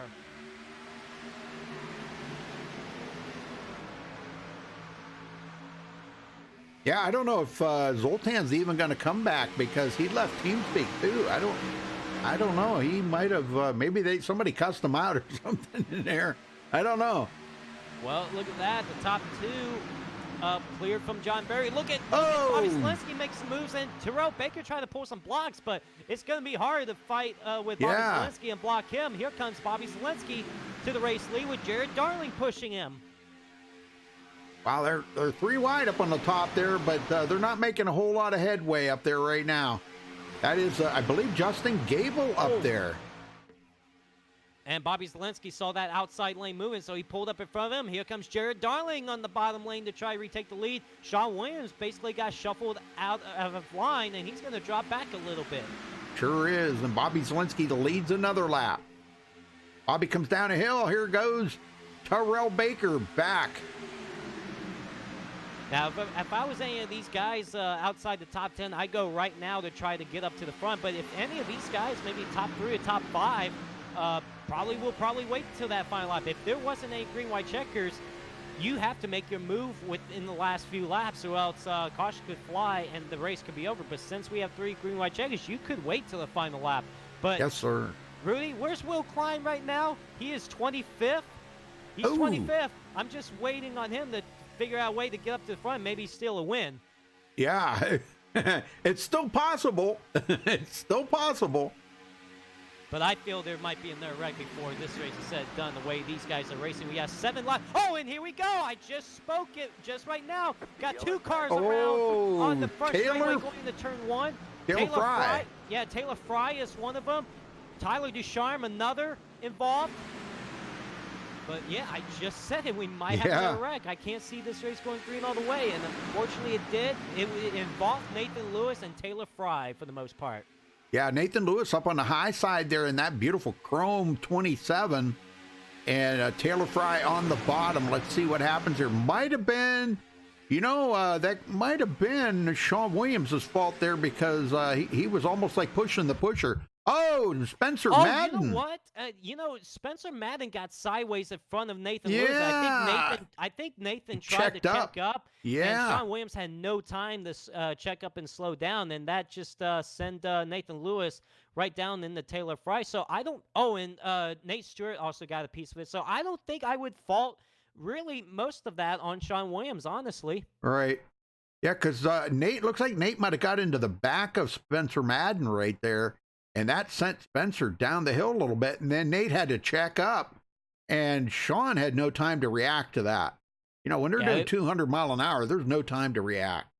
Yeah, there was no time. There was nothing Sean Williams could have done. Like I said, Spencer Madden got sideways in front. And I guess Nathan Lewis also reacted to that, hit the brakes, and just got run in the back. And, of course, Taylor Fry just an innocent victim. Yep. Nathan, boy, I hated to see that car. Man, that's a beautiful looking car. I love that car. Love that car. Now, Taylor Fry, he did lock it down and did not hit the wall. So I don't think there's going to be much damage out there to anybody, really. Maybe I'm wrong, because he is still sliding up onto the track here. Now, it looks like everybody did a pretty good job of missing him. Tony Hilbrands is just barely going to sneak around the outer side of Nathan Lewis without hitting him. Wow, what a close call. Wow. Whew, man, that could have been bad for Tony Hilbrands. And he is a past winner here at on the Talladega Duels. All right, who are we going to talk to now? We ought to talk to, no kidding, we ought to talk to Tony Hilbrands. Oh, we got to ask him about how close that was for him. Yeah, I'll get him here. Tony Hilbrand's got a copy? Yes, sir. How's it going? Oh, I tell you what, just seeing in the back, you had to dodge a couple wrecks in front of you, especially this last one, because, man, the Nathan Lewis almost collected you. So you were one of the winners last season here in the Talladega Duels. You're running 17th, a little far behind, and I know we're probably going to have our green-white checker right here. So, how are you going to get to the front if somehow these guys will not survive? There's going to be a big wreck, but what are you going to have to do to try to maybe get in the top 10 or have a shot to win this thing? Drive like a jerk. Good move. Yeah, because earlier, before the first caution, I was up front, and I just backed out and went to the back to take it easy, and I got wrecked. And then, yeah, that last caution, I got shoved out of line because I was being nice, and I almost hit it. So I'm just not going to be nice the rest of the race, and hopefully I'll be back up front. All right. Well, like I say, you're running 17th. You never know what could happen in these final laps. We've seen it happen in the past. And who knows? You could be in the right place, right time. Just got to keep your windshield clean and be ready for anything to happen. So, Tony, good luck out there. And even if you don't pull off the win, you still got another opportunity for race number 2. Yep, thanks, guys. Yeah, at this point, I don't know if you really want to be back that far. You know, No. I mean, it's so difficult to pass here. I'm not saying it can't be done. If he could get hooked up with somebody, maybe, and go to the outside, it could be done. But man, he's got a lot of heavy hitters up here right now. There is a ton of heavy hitter drivers up in the front. Well, I'm just looking right now. Will Klein is on pit road. He's got some damage on that car, so I don't think we're going to anticipate seeing Will Klein get up to the front to win this dual race number 1, but he's got another opportunity for race number 2. That's right. I wouldn't count him out for race 2. You know, really, you say that. Nobody should be like that far back, but the way we've seen these restrictor plate races go down, you never know. That could be the right spot. I mean, Will Klein last season was in 10th on the final lap, and he went on to win the race because he missed the big one. Tony Hilbrands was also outside the top 10 on the final lap, and he ended up winning dual race number 2. And then Will Klein in the season opener this season in Daytona was outside the top 10 on the final lap, and he somehow went on the victory lane. So you could win it being outside the top 10 on the final lap if you just keep your eyes opened and make sure you're ready for anything to happen in front of you. Well, tires and fuel are out of the equation here. This and I don't know if this is going to be the first green white check, is it? If we get the one to go next time by, we will not have our first green white checker. We'll go the regular distance, but they have to make it to the white flag in order for it not to be a green white checker. So we'll see if that can happen. Yeah, or the one to go, you mean? Yep. Yeah. I'll tell you what, it's been pretty good racing so far, but we have experienced, like you said, last season. The first race, I think we had one caution. Second race, we had a slew of them. This one here could be opposite. We could have them all in the first race and maybe none in the second. We never know. And, a thing of this, too, is if I can recall, I mean, compare from last season to this season, the cars, in my opinion, at these restricted plate tracks, because I've raced at restricted plates with these cars since the new build or the update, these cars feels a little more or less stable. It seems like the steering is, because I talked to Sean about that, and he said that it just seems like it's more twitchy, especially when you're through the tri-oval or even down the back straightaway or around the corner. So that could be the case of that. Who knows? But yeah, you could be right. We could see all these wrecks right now, and then maybe the second race might only have that one caution. Well, my buddy Wayne Finley said that it's something in, I can't remember what he told me. It was something in the shock. It's something the way they have the shock set up on this setup, because he can make a setup where it's pretty good, and he builds a lot of setups. He said, but it's in the, I think he told me it was in the shock. You have to adjust the shock or something on it, and you can take that out of it. But it's still on the edge. It's still, you got to be very careful. All right, we did get the one to go, Joseph, so this will not be a green-white checkered.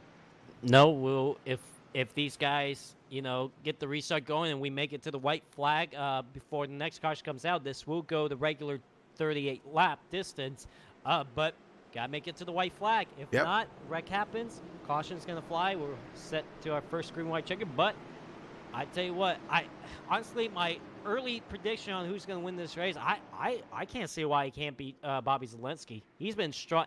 He's been strong out front.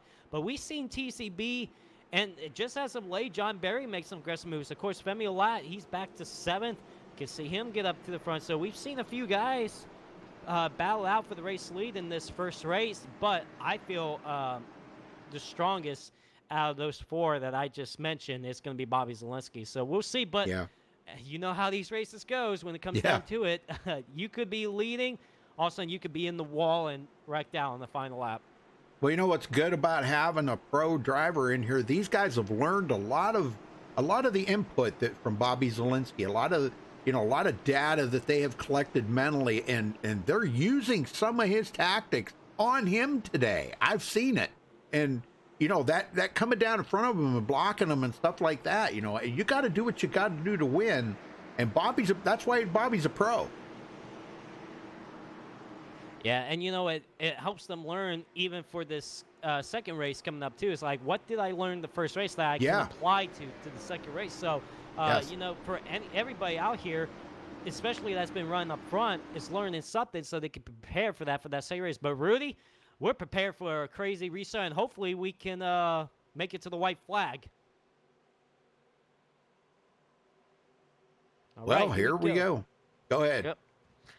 2 laps to go. Can we make it to the white flag, or will another caution come out and we be set for a green-white chair? Wow, look at Bobby Zalenski taking off way early. You don't see that much here. Racing. Green flag back in the air. And I tell you what, a lot of people did a good job on that restart, being prepared for that.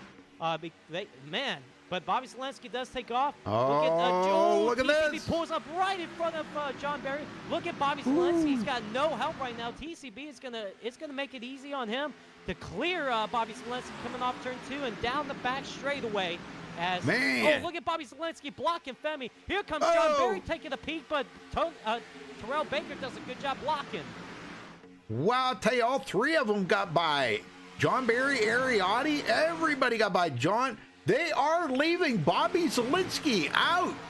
All right, here we come. Coming to the white flag, this time by John Barry moves up to the outside to try to take the lead away from Terrell Baker. It looks like we are going to make it to the white flag. Here we go. White flag in the air. Final lap here at Talladega Superspeedway. Look at Femi Olat shooting through the middle. Where there's John Barry. They're going to go 4 wide. He's going to go down to the bottom in front of Terrell Baker. Man, they were almost 4 wide there for a second. Here we come off turn number 2. John Barry with the lead. Femi Olat leading that outside lane. TCB pushing the daylights out of John Barry down the back straightaway. But here comes Femi Olat with the run on the outside, and that is Cody Miller pushing hit all there. over the place behind him going into turn number 3. Bobby Zalenski got into the back of Ariotti and almost took Ariotti out of the race. Anthony Emery up to 5th. Here come off turn number 4. Who's going to win this race at the line? John Barry or Femi Olat? It's going to be one of those two. Here we come down to the start finish line through the tri-oval. They're side by side to the line, and it looks like it's going to be Femi Olat. Femi Olat wins it him by 1/100th of a second over John Barry. Let's go back and take a look at this one more time here, folks, as they come to the line. We'll stay right on Femi Olat, and we'll take them right to the line. So while we get these guys down here, take a look at this. Yeah, you can see Cody Miller just pushing Femi Olat really good on that outside lane. Yeah. And, John Barry, of course, there's nothing else he could do other than try to side draft him or try to beat him to the line. But look at that. Femi Olat getting his second win of the season, edging out John Barry by a quarter of a car length. Just 1/100th a second, 0.017 was the margin of victory in Duel race look number at 1. that. And Cody Miller will finish 3rd, Terrell Baker 4th. All right, we'll get these guys up here just a minute, folks, so stay with us.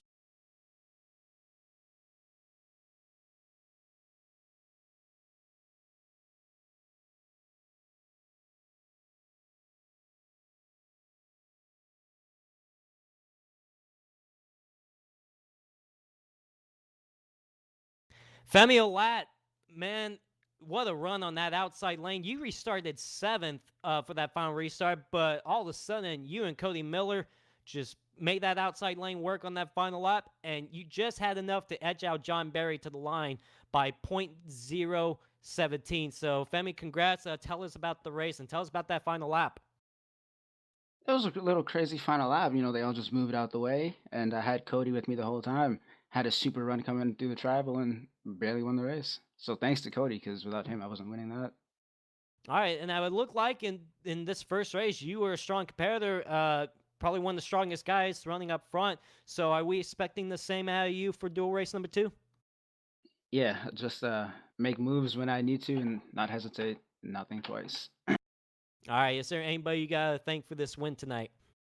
Yeah, thank you to Cody Miller. And because without him, I wasn't winning that race. And thanks to Bobby for being an idiot and going early on that restart. Yeah, we weren't sure about that move. I didn't think it was the right call, but at the end of it, you edged out John Barry for this dual race number 1 win. Go get it in dual race number 2 as well, man. Thank you. All right, Joseph, let's quickly run down through the final results so we can get into the next room. Femi Lat wins here. Second place was John Barry. Cody Miller third. Terrell Baker finishes fourth. Anthony Emery fifth. Ariotti sixth. Spencer Madden seventh. Bobby Zielinski 8th, Jared Darling 9th, Aaron Smith 10th, Scott Shire 11th, Brad Bothwell 12th, Tommy Gossett 13th, Sean Williams 14th, and James Coulibaly 15th. Joseph, sorry. Yes, Spencer Owens will finish 16th, Justin Gable 17th, Patrick Colby 18th, Tony Hilbrands 19th, Dallas Myhan rounds up the top 20. Cody Lamas 21st. Josh Robin, 22nd. Bobby Cheney will finish 23rd. Elijah Gracia, 24th. Will Klein, 25th. Tom Mercier, 26th. Nathan Lewis, 27th. Taylor Fry, 28th. Tyler Ducharme, 29th. And Nick Mucinex rounds out the top 30. 31st is Nate Stewart. 32nd, Marcus Richardson. 33rd, Zoltan Herzeg. 34th is Andrew Cardinelli. And rounding out dead last is Justin Lisby in 35th. All right, folks, we will be back in just a few minutes with duel number 2, so stay with us. Just give us about 5 minutes to get into that next room.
folks, we're back for duel number 2. These guys, I think they kind of eliminated practice for this one. They didn't need the practice, but for duel number 2, we are here, folks.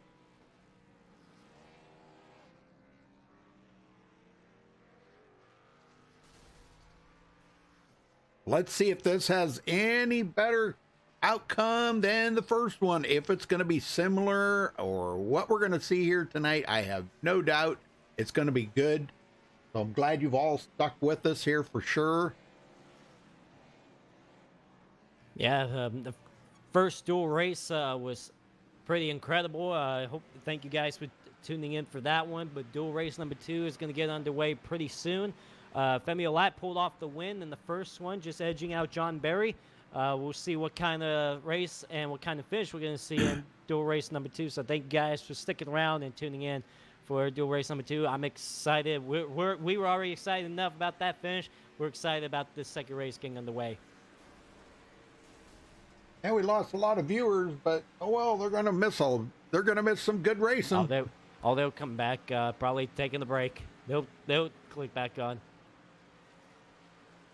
Got a few guys going out on the track. Nick Mucinex is the only one that's actually turned in a lap. So yeah, it's not a lot of practice time. They wanted to do a 10-minute practice, and then it'll be a 1-lap qualifying. Remember, at restricted plate races this season, or just this season overall, it's just 1-lap qualifying. So we'll just you just gotta get one good lap in. But yeah, so apparently, Cybertron, thank you so much for the tip. Appreciate that so much. Sorry about that, Joseph, but yeah, man, no, it's okay. I just heard word that there's some breaking news here that the 08 of Tyler Ducharme is going to be parked for this race, is suspended. Whoa, what? Apparently, there was an incident on the final lap that Tyler Ducharme intentionally took somebody out. I don't know if that's true or not, but that's what's flying around right now. So there's no confirmation on that. So we'll try to get some word on that. Whoa. Yeah, Tyler Ducharme, he is in the lobby right now, but we don't know. We'll probably have to see. Well, that's kind of weird. I didn't see it, but I mean obviously they must have seen something I didn't see. Yeah, apparently it was talked about after the race over Sean's stream. Apparently there was some conversation between John and Tyler Ducharme. I don't know. Like I said, I don't know if it's 100% confirmed or if it's true. We'll hopefully get some word in just a minute.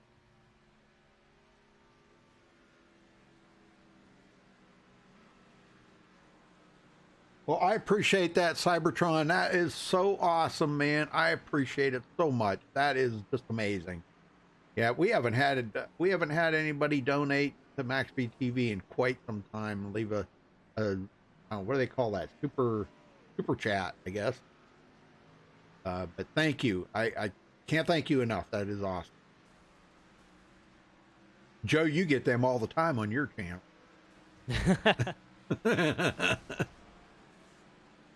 I've been in your chat. Like, oh. $50, $60, $70, $80, $90, $100.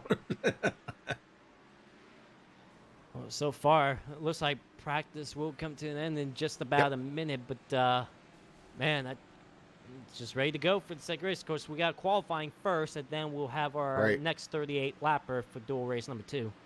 Well, let's see how qualifying goes this time. Maybe it'll be a whole lot different than the first round.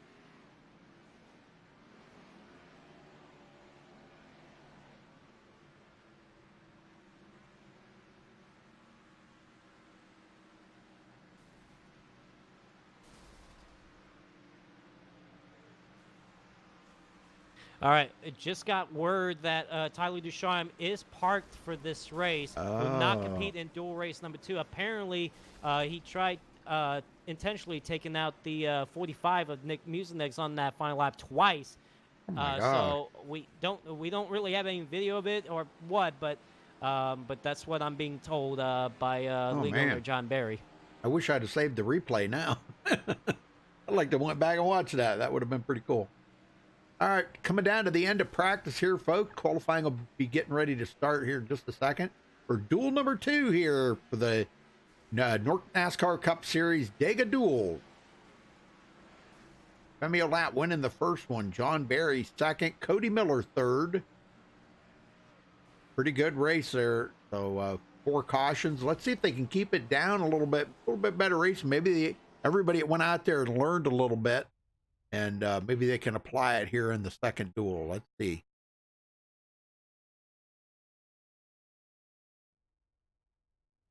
All right, qualifying is going to get underway shortly. Only 1 lap qualifying here at Talladega, so got to get 1 good lap in.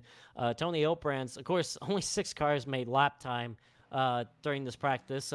Really don't need any practice. It's just the 10-minute practice room was just to try to give people enough time to join in this service. So, but Tony Oprans is right now out there on the racetrack. Tony Oprans didn't have the result he won in the first race. We'll see if he can rebound for the second race. Yeah, when you first started talking about Tyler Ducharme, I guess I didn't hear the name at first or something, but I heard the number, and I thought you said Jared Darling, and I thought, well, wait a minute, 08, Jared Darling, but I must have heard it wrong. So yeah, it was Tyler Ducharme. I thought, oh no, Jared Darling. Oh no, I almost said Jared Darling too. That's Jared right there. The right Yep, number 1. Bringing it around.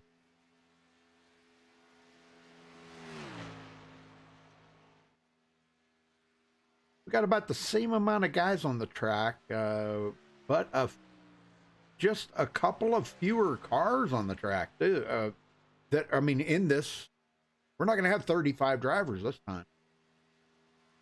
Maybe about 32 or 3. We'll just have to see. Still a big field for this race, but we'll just have to see, unless some others are still trying to join in, like Tom Mercy, who just got in just now. So there's still some drivers that are trying to get into the session. But Tony Oprand's doing his first lap right now. He's coming off turn 4. We'll see what kind of lap time he got. Remember, Spencer Madden won the pole for dual race number 1. He got those 3 bonus points there. We'll see if maybe he'll win it again, or we'll get somebody else to get the 3 points. But here we go at the line, and Tony Oprand's first, the fastest right now with the 52.24. No, Justin Lisby is now taking the top. Well, Justin, he wants to get back. He's got a lot of redemption to make out of that first one up. Finishing 35th in that first one, a couple laps down, man. That's horrible for him, you know. So, because we know he's a way better racer than that. You get him up in the front, he's going to be a factor. Yeah, if you guys didn't tune in for dual race number 1, or for those that did, Justin Lisby going into turn 1 got hooked dead right into the outside wall. He hit that wall head on, and unfortunately it caused a lot of damage, and unfortunately could not finish the race. He finished dead last. So Lisby, of course, he's got a win this season as well. That's off at or he's got a couple wins. Of course, recently at what was it? He won Chicagoland recently, so we'll see if he can rebound here. Of course, Lisby, before that first dual race, comes in here 11th in points. So, I mean, he's in the playoffs, but still wants to rebound after that first race.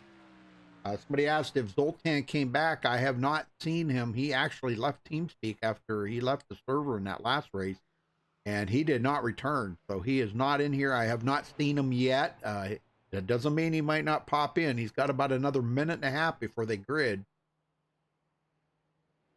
So qualifying, we still got still more than a minute left, but so far, just Lisby has the pole. Tony Hilbrands is second. Spencer Madden, 11th right now, after winning the pole and dual race on 1. I expected him to do better than that. I don't know what happened on that first lap, but definitely not what we expected. Marcus Richardson to second on the board now. Zelensky is 5th.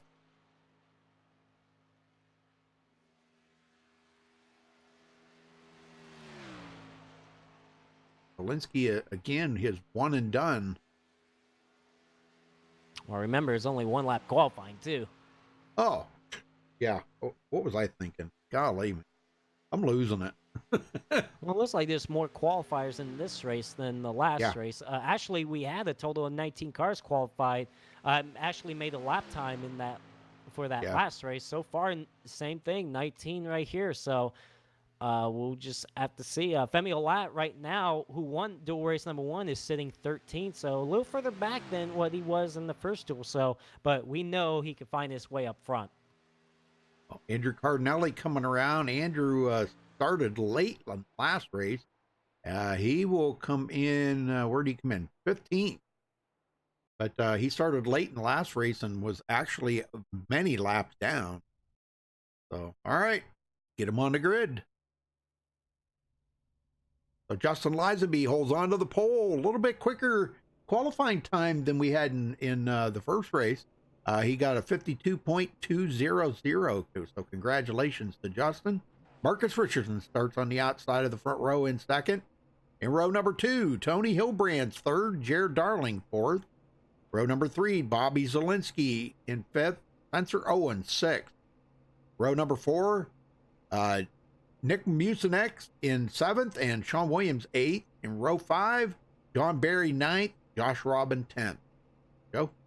James Coulibaly will start 11th with Anthony Emery to his outside in 12th. In row 7, we got Taylor Fry and Femi Olat 13th and 14th. Of course, Femi Olat won dual race number 1. Let's see if he can win back-to-back in this race. In row 8, we got Andrew Cardinelli 15th and Spencer Madden, who won the pole in dual race number 1. All of a sudden, starting 16th, further back in the field than he's been all race long. 17th and 18th in row number 9 is Terrell Baker and Nate Stewart. And then Brad Bothwell and Dallas Mayahan will take up row number 10 and 19th and 20th. Rudy? All right, row number 11, Ariotti 21st, Justin Gable 22nd. Row 12, Aaron Smith not taking a qualifying time. We'll start 23rd. Will Klein 24th, looking to try to sneak up through the middle and get that win, Joseph. We talk about that. Bobby Chaney 25th, Tyler Ducharme 26th, Cody Miller 27th, Tom Mercier 28th, Tommy Gossett 29th, Elijah Gracia 30th, Cody Lamas 31st, Patrick Colby 32nd, and rounding out the field, Scott Shire. Only 33 drivers we're missing. Looks like we're missing Tyler Ducharme maybe, and we know him, Zoltan. but so just those 2 drivers not returning for dual race number 2, but everybody else has come back, and we still got a big field, 33 cars. The cars are rolling now, and we're about to get started with race number 2.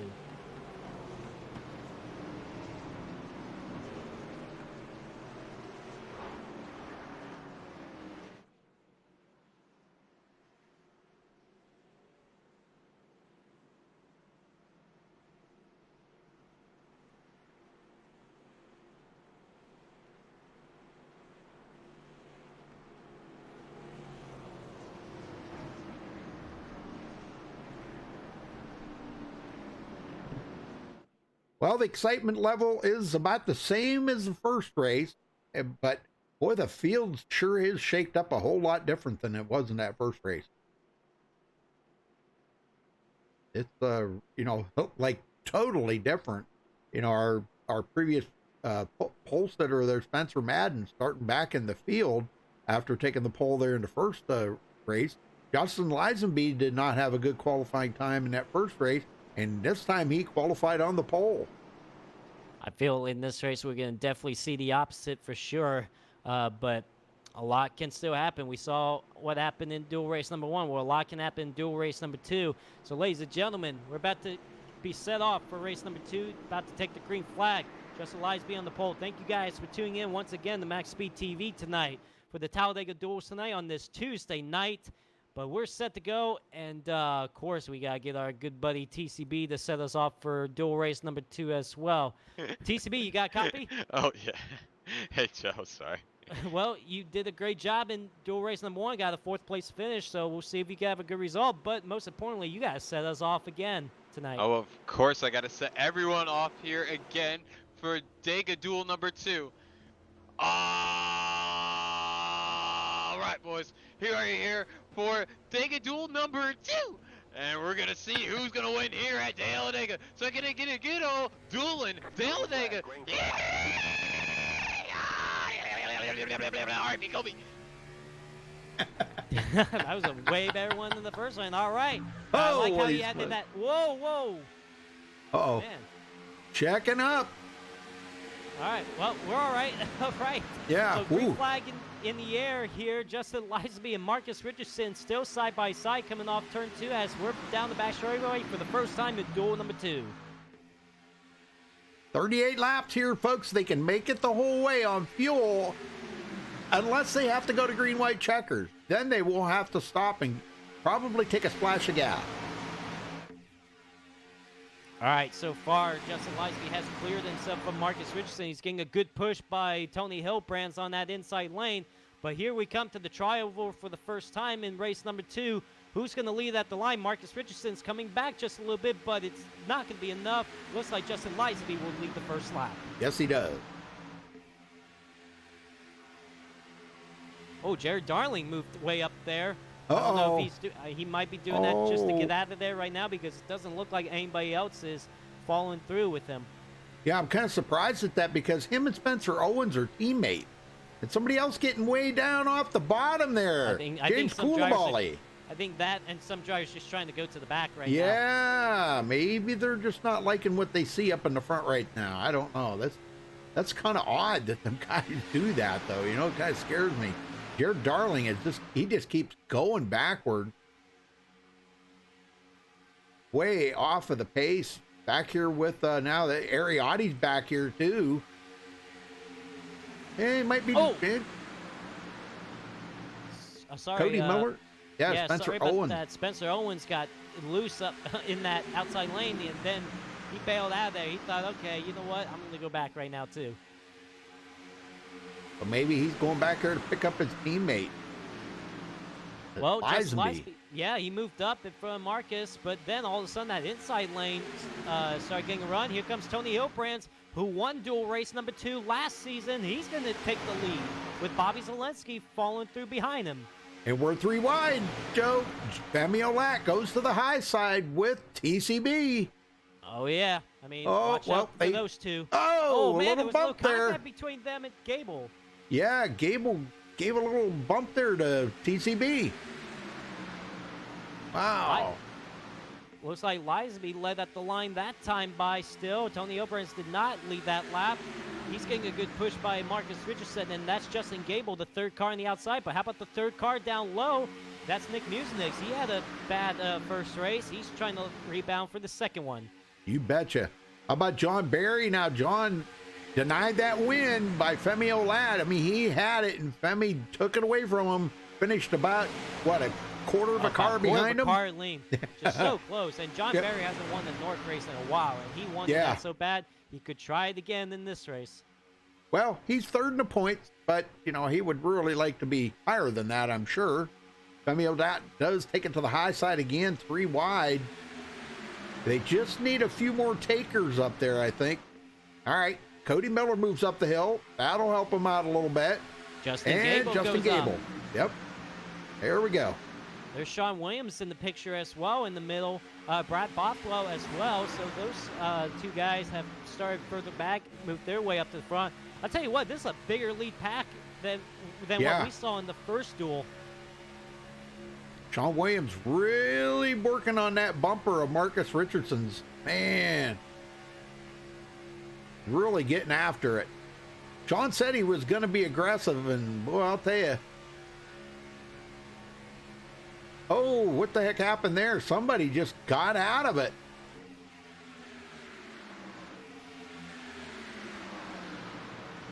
Wow, somebody just like got right the heck out of it. I think that was Justin Gable, because he quickly went backward. Wow, back here with Andrew Cardinelli now. And Sean Williams. Look at this, Sean Williams. Yeah, Sean Williams, how about that? To the race lead, got a good push by Brad Bothwell. And now Brad Bothwell looks outside, and that's Cody Miller. Cody Miller actually pushed Femi Olat to win that dual race number 1. Wow, Brad Bothwell pulls down in front. To the lead he goes. Well, I wasn't instructed to do that, Joseph, but I guess we can. I don't think, I really don't think that anybody would have, you know, any negative things to say about it. I don't believe, but we could do a silent lap on lap number 8, I guess, if that's what you want to do. Yeah, I think it'll be definitely important. It was talked about on Facebook, but I think we should do it anyway. So, ladies and gentlemen, you know, recently we lost a great legend just a couple of days ago. Great. Oh, we got one sideways. That's Tommy Gossett around. The caution comes out. Aaron Smith is involved. And, man, I tell you what, somehow that was not a big wreck, but Tommy Gossett's got a lot of damage, and Spencer Madden also involved. Yeah, let's go back and see this. Tommy was just ahead of Terrell Baker. I don't know if there could have been a bumper hook there. They got a little out of shape. Cody Miller kind of got a little loose there. Terrell Baker's sitting there. Oh, Terrell goes up high in front of Femi Olat. Yeah. Whoa. But, okay. Let's see. Yeah, I'm trying to catch us where this happened. Right there. He got a bump from Justin Gable, looks like. Yeah, just a little too much of a bump. And, man, I tell you what, Bobby Zelensky got a little piece of that as well. But Spence Madden had nowhere to go. And Aaron Smith slides, but he doesn't hit anything. But look at all these guys just scrambling, just trying to get around. I tell you what, somehow that was not a big wreck. But Tommy Gossett, early troubles. Yep. And Spencer Madden's going to have serious damage on it. Now, Marcus, I was watching him. Something happened there really bad to Marcus. I don't know if he got a bumper hook off of Justin Lisenby or what that was, but he immediately went down about that same exact time. Or else he seen it happening and coming toward him, and he ducked down there. So good job. If that was the case, he was avoiding it. All right, they come around. All right, and now this is exactly probably what we saw in dual race number 1. Is anybody going to pit here so they can make it all the way on fuel? Wow, it looks like Brad Bothwell doesn't, Sean Williams doesn't, but here comes everybody else. Just well, so much for silent lap on lap 8. Well, we still got lap 24. So still, ladies and gentlemen, I mean, just the other day we lost a great legend in the sport, Kobe Bryant, and of course, unfortunately, it involved his daughter Gianna and 7 others involved. Just a tragic loss to the whole sports community, and it broke my heart, that's for sure. Especially for me living in the LA area, being a big fan of the Lakers. You know, even if you weren't a basketball or sports fan, you gotta respect or not even a fan of Kobe, you gotta respect what he's done. So, just a tragic loss just the other day, and you know, it's just really a shame. So we would like to do a silent lap. Maybe we'll do that on lap 24 for you guys in chat. So maybe lap 24 we'll get that silent lap for you guys. We were going to do it this lap, but a lot of trouble happened. So, but we promise we'll get you guys on that. But man, just Kobe, gonna be missed, and I can feel for his family right now, Vanessa and his 3 other daughters. I can only imagine what they're going through right now. So, and of course the other families involved. One of the nicest guys you could ever possibly imagine too.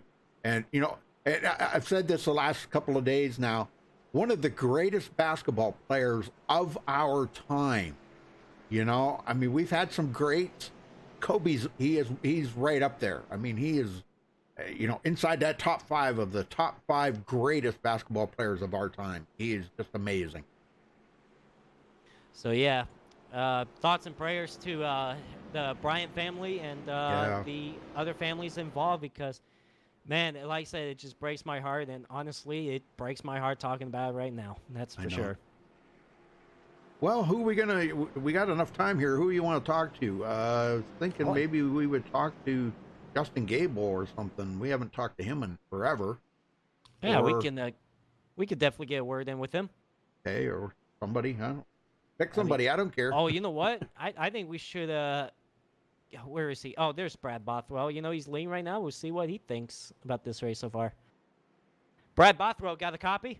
Yes, I do, Joe. How you doing? Well, you made yourself up to the front. What? You started 19th in this race, and just what? In a matter of 8 laps, you got up to the front here. So, what's the race like so far? And man, what's your strategy for this one? Being a little bit more aggressive this race. I was kind of laid back a little bit the last one. I know it's double points. Sitting 6th. I want to do what I can to just, keep on going. It's my first full season in Newark, and I just want to, make the chase. Well, I'll tell you what, you're doing a very good job this season. You come into this race before the first race, you were 6th in the points, so you're doing a good job hanging in there in the top 12 with a few races left to go. So you said you were laying back in the first race, but you're definitely being aggressive. How aggressive are you going to be? I'm probably going to be pretty aggressive, but if the next caution comes out, I might go to the back because I want to see how quick it's going to take me to get back up to the front. I want to test just because Daytona is actually coming up, soon here in a couple weeks. So I want to see what this car can do with the fixed setup. So I might challenge myself to try to get back up to the front if I go to the back. Next week's the Nortona 500. Next week. I can't wait. I was in last year's, and I am hoping it's as exciting as it was last year. It's going to be a full field. Great. It's going to be a full field, I'm sure. All right. Well, Brad, you're running up front right now. See if you could get some points here. Hopefully, we'll see you in victory lane. Good luck out there, man. All right. Thank you, guys. Tell you what, who else is up there as well? How about Dallas Myhan? I know it. I was just noticing that. He's come from 20th. Those two might have worked together coming up through there. You got to do it. You can't do it alone. You got to work with somebody, No, you can't. You have to have somebody behind you. You have to have somebody to work with at this racetrack, or else you're just going to go to the back. But how about Dallas Myhan? Look at that paint scheme right there. Man, that is a great tribute to the Lakers and Kobe Bryant.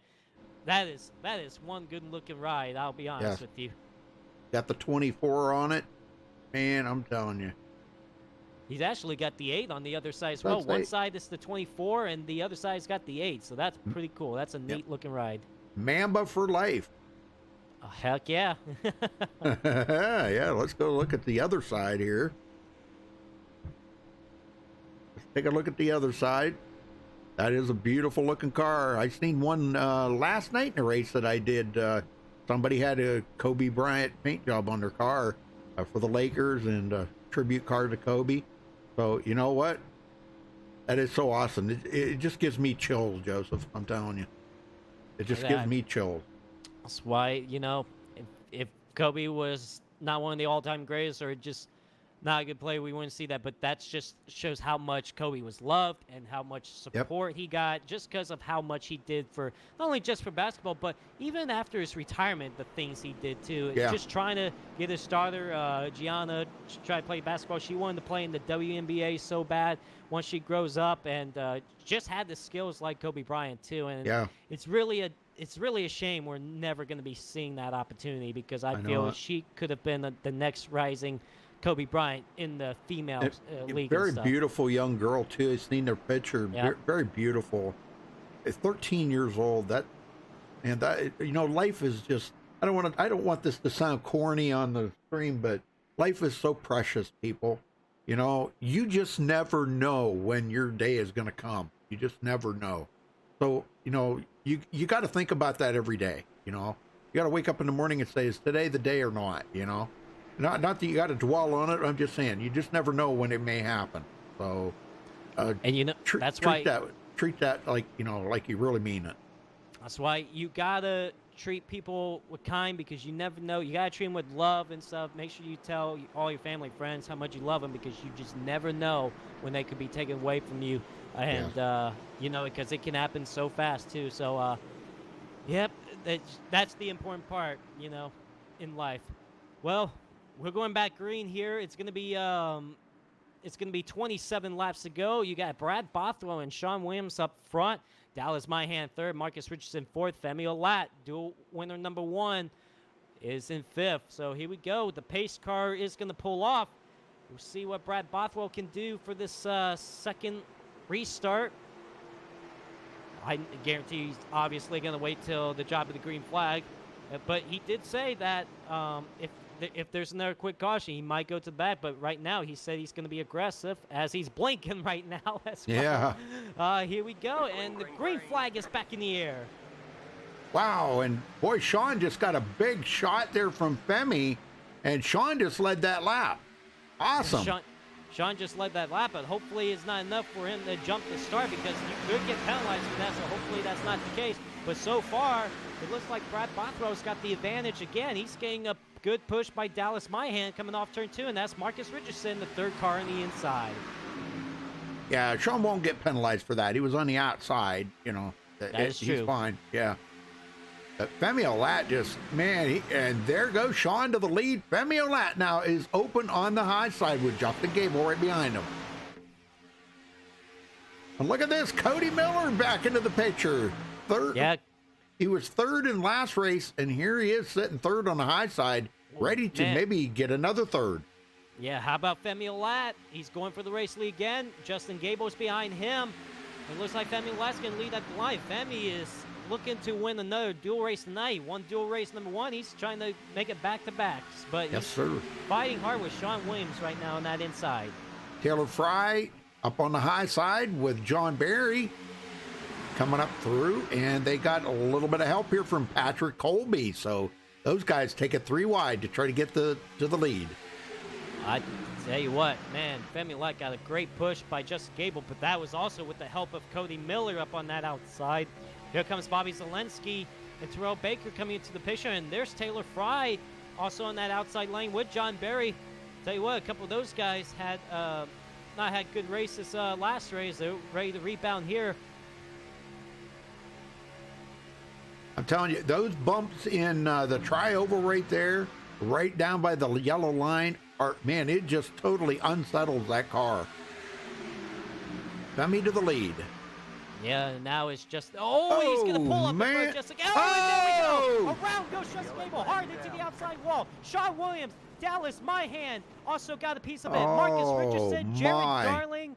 Man, a big crash. This is the first big one we've had of the night. It's collected several cars, but we are under caution for the second time tonight as a big one happens down the back straightaway. I don't know if when Femi come up in front of Justin, if that upset the car or if it was an arrow or what happened there, but probably a chain reaction too. Yeah, one of those things we're about to find out.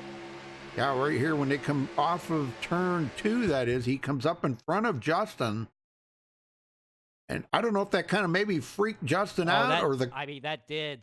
Yeah. I mean, just the car didn't like that. Bobby Zelensky also got a piece of that. Taylor Fry, Dallas Myhan, of course, hit the inside wall hard. Oh man, and Cody Lamas, Andrew Cardinelli got a piece. I mean, this is just a big crash down the back straightaway. And I believe Ariotti and Jared Darling, they both got a piece as well. So we've had several cars involved in this accident. Yeah, when Femi come up in front of him, it looks like maybe Justin might have got into the back of him, and that the car did not react to it well. And he come down, bounced off of Sean Williams right there. Yeah, I mean, Femi, I mean, that was a close one. That Femi just pulled up in front of him. I mean, not that he tried to do anything wrong. He saw that outside lane getting that run, and he tried to pull up in front of him to protect his spot. But that was a little too close for comfort, and unfortunately, it upset Justin Gable's car, and just a big pileup just happened beyond that. So just a tough break for those guys for sure. Golly, man, there was a lot of cars. Probably about 10 cars caught up into that. Marcus Richardson, man, he is sliding, trying to get out of it. The good thing is I don't think Sean Williams got much damage on his car. At least I don't see any. I tell you what, man, Justin Gable went for a couple rides as well. Yeah, he did. I mean, he sure did. Man, well, yeah, points leader, everybody's coming in. Yep. Points leader Bobby Zelensky got involved in that as well. Well, Femi Olat, Terrell Baker, John Barry, Marcus Richardson, Nick Musinek, Tony Hilbrands, Elijah Gracia, Josh Robin, and Scott Shire stay out. Everybody else come to pit road. These guys are banking on having enough fuel here. Well, they could make it through probably 2 of the green-white checkers right now with the fuel that they've saved under caution. But they still got that third one if they need it. So if they could get another caution, they might have enough to make it through all 3 green-white checkers and won't have to pit today. Yeah, I mean, we saw Brad Bothwell and Sean Williams stay out under that last caution, and everybody else did come down pit road. But now, I would assume now, especially for the guys that pit, they for sure can make it all the way on field. They have no worries about that whatsoever. Just in case if we do get 3 green-white checkers. Hopefully we don't, but you never know. But yeah, Femi Olat back up front, and we'll just have to see if he can go for another win. But this is almost the same cars we saw at the end. I mean, Femi Olat, TCB, John Barry. Man, these guys are hungry for sure. Well, I'm going to get Colby, Patrick Colby up here. Patrick Colby, you got a copy? Yeah, I gotcha. Well, you started 32nd. You're into 10th. What's the car feeling like out there on Talladega today? Feels pretty good. It's not quite sliding around like it used to, maybe with older tire models, but I like it. Feels good. Is there anybody working with you? Because, we know teammates or, somebody to work with is very important out here. Are you just working with whoever you can find? Yeah, basically whoever's down to push. Right now, we're just kind of trying to avoid the messes and keep it clean for a good shot at the end. All right, well, I'll tell you what. It's been kind of a race of attrition, hard to pass out there, but we've seen, you've come all the way from 32nd to 10th, so it can be done. Now, you didn't pit on that. Are you banking on that you'll have enough fuel, even if you have to go to 3 green-white checkers? I came down and topped off the first wreck, so I think we're good to go even with 3 green-white checkers. Oh, okay, good. Very good, very good. That's very good. That's a good strategy move for you right there. So, all right, well, Patrick, we'll let you go. Good luck out there for the rest of the race. Yeah, 10-4. Thanks, guys. You know me, I like to talk to somebody that we don't usually talk to. Yeah. I haven't talked to Patrick. Gosh, I can't remember the last time I talked to him. Well, the lights are out, Joseph. We're going back green. Let's see. We got about 7 laps or 8 laps to go here, and we'll have a lap of silence as long as we're not under caution. We're under caution, folks. I can't help that, Yeah, but in this race, we're going to have 21 laps to go when we go back green. And Femi Olat is your race leader. But how about Tony Hilbrands back in 6th? We won dual race number 2. He's staying right there in 6th. But we all know who we're trying to wait for, and hopefully nothing happens to him. But that is Will Klein. Right now, he's sitting 18th, just well out of the way right now. But I expect towards the end he could be up there. I just want to see if he's able to pull it off again. That would be amazing. Well, if he does, it'll be fitting because everybody scratches their head and wonders how he does that every year, and he's done it every time. So let's see if he can do it again this time. I don't know. The odds may not be in his favor this time, but you never know what can happen because the last time he did that, there was a big wreck at the end, and he just went right up through the middle and took the win. So that's all you got to do. Just keep your foot in it and hope. Just close your eyes and hold the wheel steady. Another guy we really haven't talked to about is Scott Shire. There he is in 8th right now. See if he can stay up front, maybe have a shot to win this race. Anybody can win this race. That's what's so good about racing at Daytona and Talladega. All right, pace car is in. Femi Olat ready to bring him to the green. John Barry is going to be right there behind him. But watch on that high side. TCB's up there and Marcus Richardson. Watch for a little bump action there to get going. They come around here all the way around the tri-oval, and green is out. Marcus gets up there. He gives TCB a little bump, a little push there. And, oh, wow, Marcus kind of looked like Marcus he was thought going to about go it. to the outside. Yeah. He thought about it, that's for sure. I'm not sure if it's a good idea. He's going to stay behind Terrell Baker right now. But the top two on the inside has got cleared, and now John Barry works his way up to the outside. He's going to try to take the lead away from Femi Olat. He was able to do it last race, but Femi beat him to the line by 0.17, or I'm sorry, 17 100ths of a second. Oh, man, that was just close, too. Yeah, it was. Well, still side by side. These are the same two, except the difference is Femi is this time on the bottom lane with John Barry on the outside lane. We got 20 laps to go this time by, and looks like Femi is going to lead at the line there. He Nick does. Mucinich and Tony O'Brien is doing a great job keeping Femi Olat up front, but Terrell Baker and Marcus Richardson is going to do what they can to keep John Barry up there. Yeah, Marcus sitting here watching these guys, and I don't know, he's ready to pounce. Marcus would probably really like to be in victory lane after not having as good a finish as we're used to seeing Marcus have in that last race, in the last duel. So I'd look for him to try to come back from that. Wow, did Nick Mucinich just knock Femi Olat out of the way, out of the line? And I'm not sure about that move Whoa, and with he's John doing Barry. Maybe he thought Terrell Baker was going to go with him, but he does not. How about Nick Mucinich leading this lap? Yeah, awesome job for Nick Mucinich. There's another one that did not have a good finish in the last race, and he's on the comeback trail now. I think John Barry thought TCB was going to go up with them, but TCB left him out to dry. John Barry's going to fall back to 10th. That fifth car on the outside right now.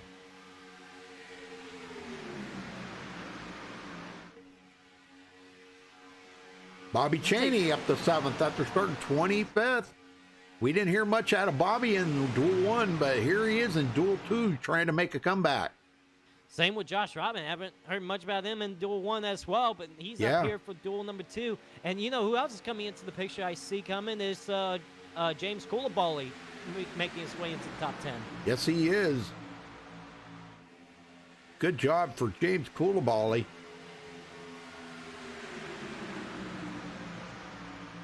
And Bobby drops it to the bottom row. Wow, that was a quick move down there, too. Oh, what happened to Coulibaly? Probably trying to get out of there. It looks like they're getting around the lap car right now. That's Dallas Myhan with a beat-up race car just getting out of the way right now.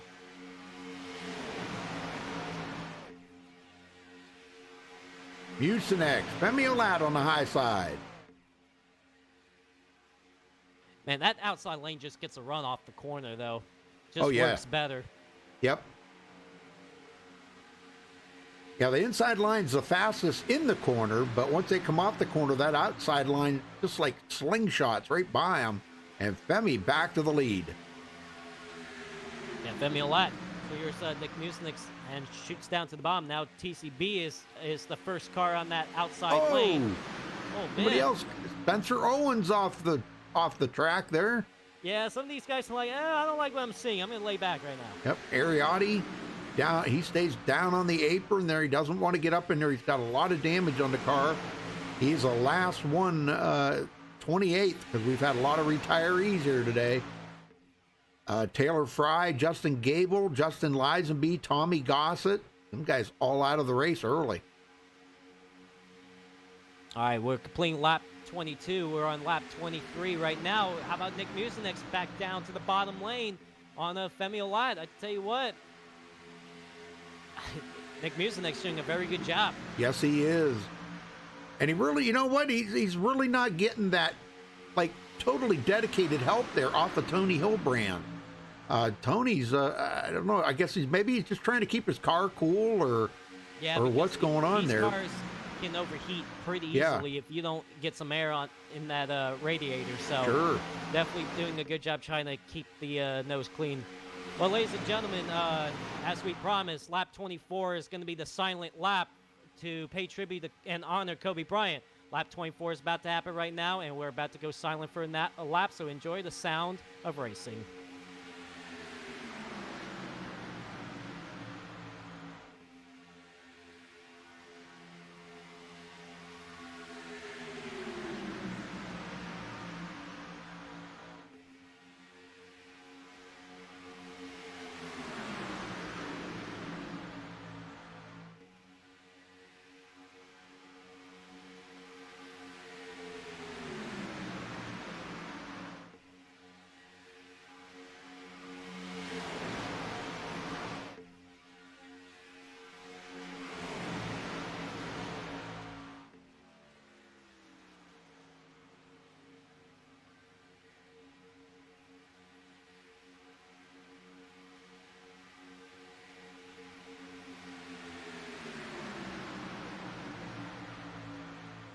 All right. Wow. There's your lap of silence. Wow, man, I tell you what, the top 5 is all over the place. I mean, Tony Yeah. Hilbert was out of shape in the tri-oval, and then all of a sudden, Marcus Richardson was out of shape, but they still keep going and keep it straight. Femi Lat still leading, but TCB, that first car on the outside lane trying to go for the lead, and that's John Barry behind him. And, man, just a few laps ago, we saw Terrell Baker left John Barry out to dry, so... But John Barry ain't going to do that. Let's see, Terrell Baker finished, what, 4th in race in Duel 1. And, oh, man. Oh, man. He got a shot there from John Barry, but he brought it down. I don't know how he did that. Golly, man. Josh Robin all over John Barry. Yeah, 13 laps to go. This time, TCB out front now, going into turn number 1. Him and Femi Ladd is kind of clear for the race lead, but not so fast because John Barry is getting a good push right now by Josh Robin coming off turn 2, and they're going to get that run on the outside while they're coming up on a lap car of Spencer Madden.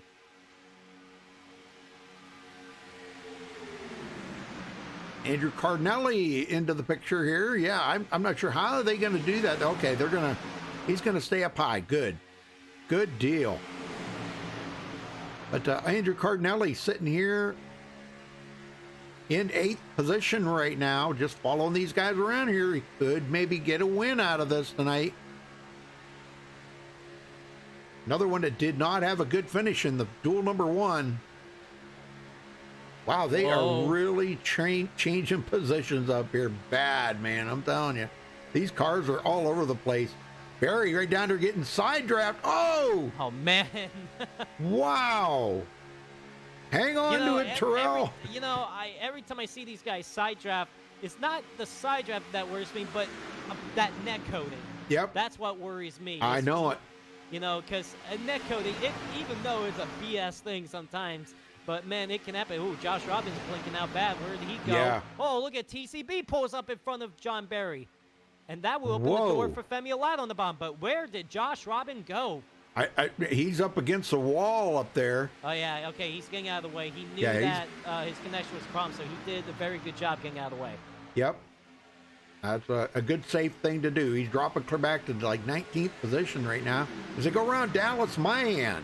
And Dallas was up there in the front bidding for the lead. And then until that big wreck happened, and it took out a few other contenders as well.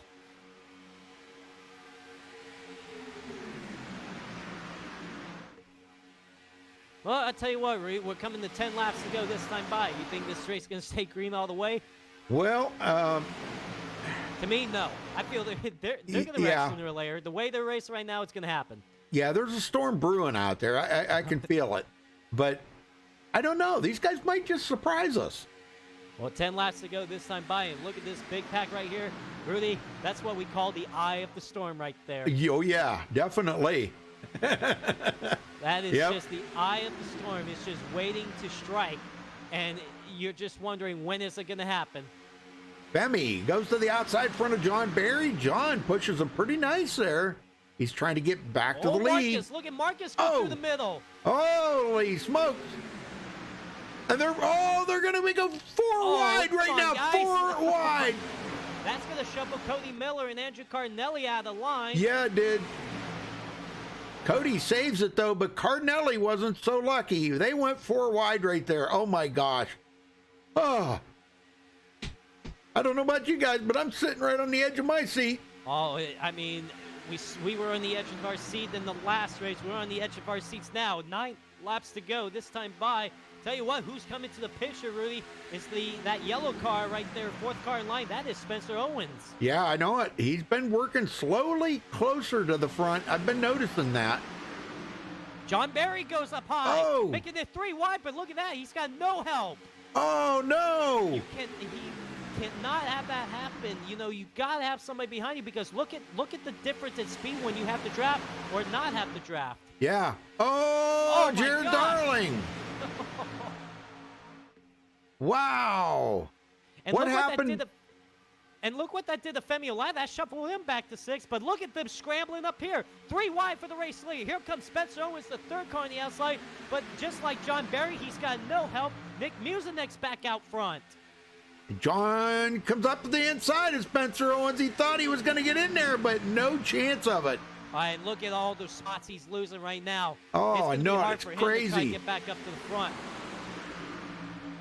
Just pulling out with no help. That's what it does. This pack's staying together. He finally gets into the line, but Tony Hilbrands goes to the outside with Patrick Colby.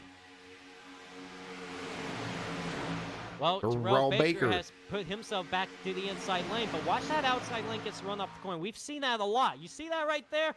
Just Yeah. that outside lane just gets going off the corner, and that's where the outside lanes had the advantage before going into the entry of the next corner. But it looks like they're going to stay side by side with 7 laps to go.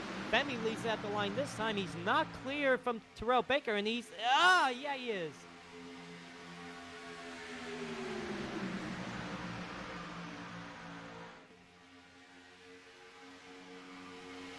Oh, man. Terrell Baker was trying to go outside, but Femi Olat shut the door on him. John Barry is shuffled out of the line again. And now TCB goes back down to the bottom. Oh, my Femi gosh. Olat has to give him the spot. Wow, he just snookered old Femi right there on that one. I'll bet Femi ain't Oh, too he did. appreciative of that. But it's the final laps. You got to do everything you can Oh, to yeah. pull it off. Here comes Nick Mucinex. Mucinex to the outside, and Marcus Richardson also goes up there with him. Brad Oh, Boswell. Marcus, hang Marcus on to it, goes Marcus. sideways. He saves it. Holy smokes! How You did he cannot do that? That's how talented Marcus is. That is Yeah. not easy to save, especially with a big pack of cars. Well, it's going to happen again because Femi's trying to push on Marcus, and Marcus is already pushing Nick Mucinex. They got to be careful, man. You do not push the pusher. Now, if I was TCB, it seems like right now that bottom lane is organized. If I was him, I stayed down in that bottom lane. I know that outside lane's been getting the run, but I would say you've got to protect the bottom for the most part. Sure. I get so worried when these guys pull up in front of cars on the outside lane that could cause a big wreck, but so far, somehow there has not. But here comes Nick Mucinex up to the outside, and we're coming to 5 laps to go this time by. Down on that apron just a little bit bad. Brad Bothwell was. And it looks like Nick Mucinex led that lap. And boy, he keeps catching that yellow line. Stay off that yellow line, Brad. That man, he is trying to stay as low as possible. But man, sometimes when you do that, it just wiggles your car all over the place. But he's doing a good job.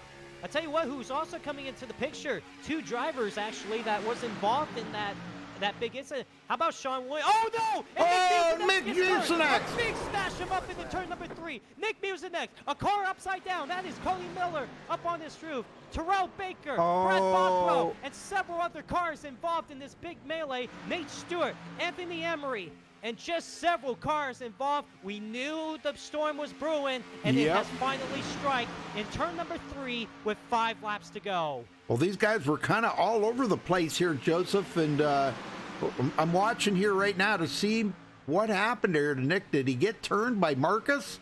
I think he tried to come down, honestly, because TCB actually got underneath him, and I think Nick thought he could get down in front of him. Yep, It just you are wasn't right. clear. You are right. Yep, TCB's going to get caught up in it. Oh, man, that's a big pile up right there. Tony Hilbrand's got a piece. Look at Cody Miller with that big ride. Look at that up on the wall. Aaron Smith got a piece of that as well. Let's see. Looks like Anthony Emery squeezed on through. Bobby Chaney was caught in it. Aaron Smith. Wow, man, look at the mess that was. Somehow Terrell come out of it in not too bad of a shape. Oh, man. Marcus hangs on to the lead, though. Wow, what a crazy one. Marcus actually got shuffled out of line, honestly, with that he was like that all by himself on that outside lane. It's like he knew that storm was going to brew and strike, and he made the right move being up there. But, yeah, you could see a few cars that's got some damage. Cody Miller, TCB, man, I was hoping he had a shot to win this race. But, man, some other drivers got lucked into that. Well, we are going to go to green-white checker this time. This will be the first attempt. Yep. Green-white checker, yeah, you're absolutely right. The first attempt. And I tell you, remember we spoke to Cody Miller in dual race number 1 under 1 cautions. Hopefully he can keep all 4 tires on the ground. Unfortunately, he climbed the wall on this one. Cody Lamas and Taylor Fry taking behind the wall. Justin Gable. Them guys joining Justin Lisenby and Tommy Gossett. All them guys out of the race. Wow. We got several sitting on pit road. Tony Hillbrands, Nick Mucinex, Terrell Baker, Brad Bothwell, Aaron Smith, and Cody Miller, all on pit road, trying to get damage fixed up.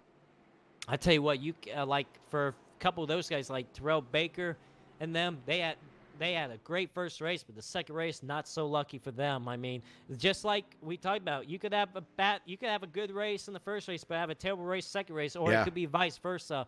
And unfortunately for a couple of those guys, their luck ran out. Poor Nick Mucinex. I mean, even Nick Mucinex had a great run last week at Richmond, just had a strong performance, and it looked like he had a shot to. He was also a strong car in this race. Looked like he had a shot to win this race, but just unfortunately, got himself turned around. He tried to come down in front to E-Speed, thought he was clear, and that's what happens. Things can happen so fast, and that's how fast it could go from 0 to 100 pretty fast. Yes, sir. When you're doing 200 miles an hour, and things happen in milliseconds. That's what I always say. Milliseconds. It's not even a full second. It's in the milliseconds that things happen, and it's really not out of your. It's out of your control because you don't. It happens so fast you don't have time to react. By the time you see what's going on, you don't have time to react to it. So, but I'll tell you what, a lot of people dodged a bullet on that. I was watching. Anthony Emery was one of them that missed that. He went into the grass to miss that. Let's get a word in with Anthony here. Let's see what he's got to say. Where's he at?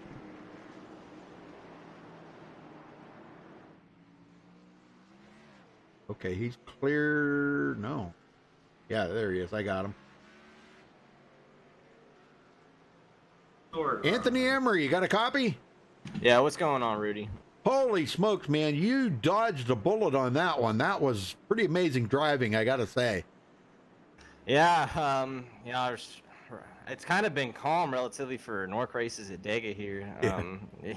Surprisingly, even though we're wrecking, I mean, it could be a lot worse here. We've seen in the past, but sitting in the back trying to wait for chaos to happen, and then we're focused on.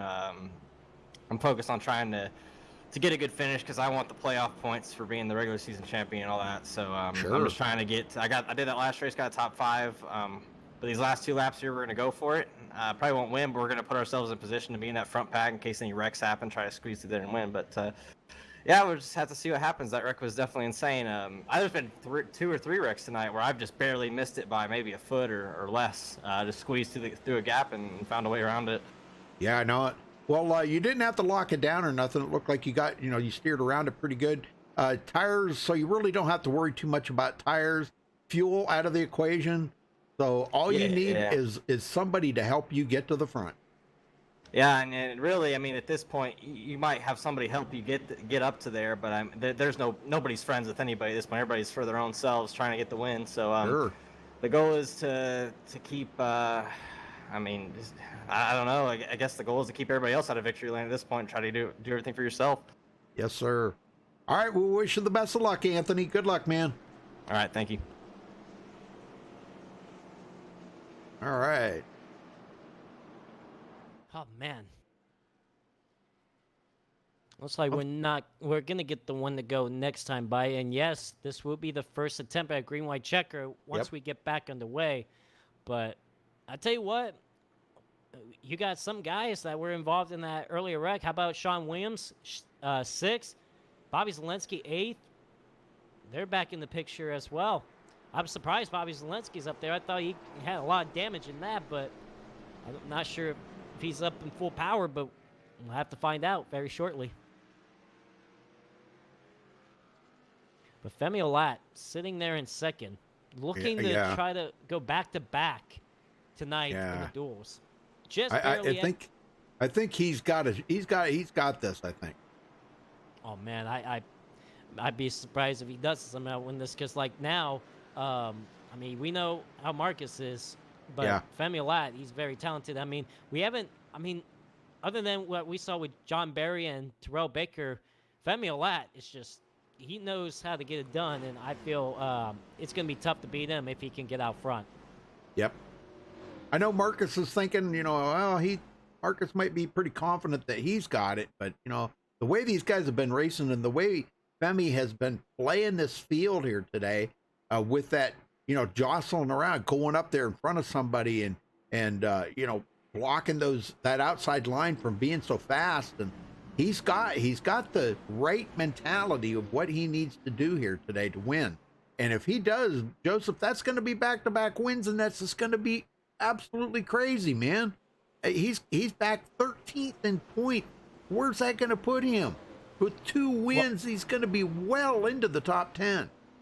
Well, what's good part about it is that, Femi Olat, he got that 1 win at the Monster Mile. Well, now 2 with this race earlier in Duel 1, but that locks him into the playoffs. So he's just at this point just collecting points. Yeah, that's what he's been doing now. It's just collecting points, and we'll see if he can grab another win, because that's just a big bonus in points tonight.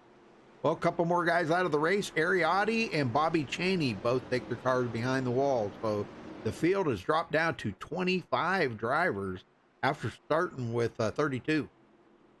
All right, ladies and gentlemen, first attempt at a green-white checker. We didn't have an attempt at a green-white checker last race. We do so in this race. Thank you guys again for tuning in to MaxSpeedTV on this Tuesday night.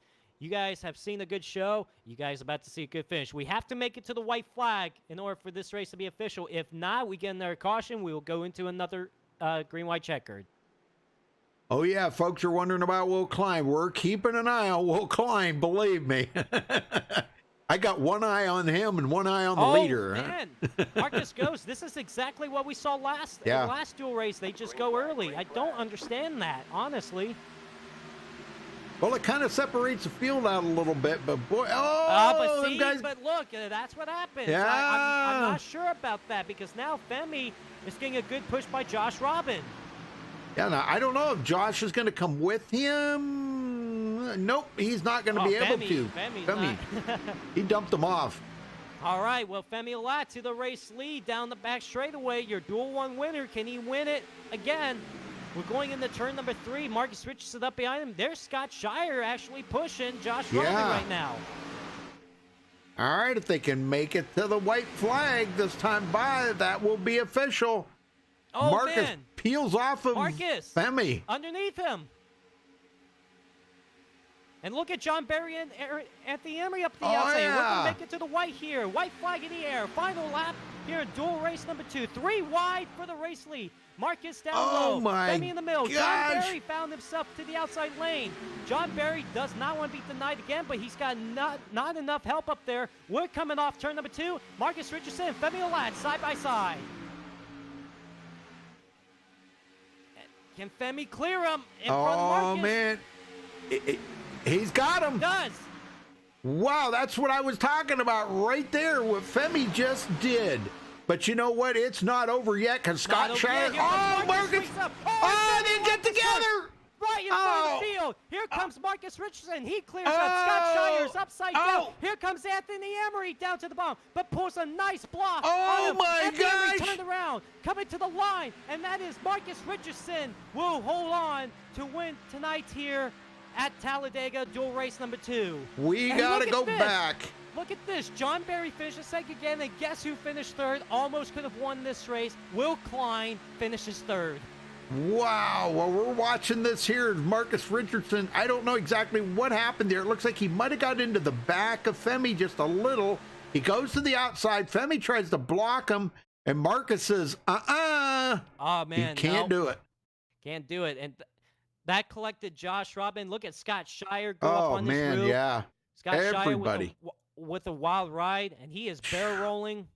Man, big crash. And now look at where Anthony Emery, what happened to him.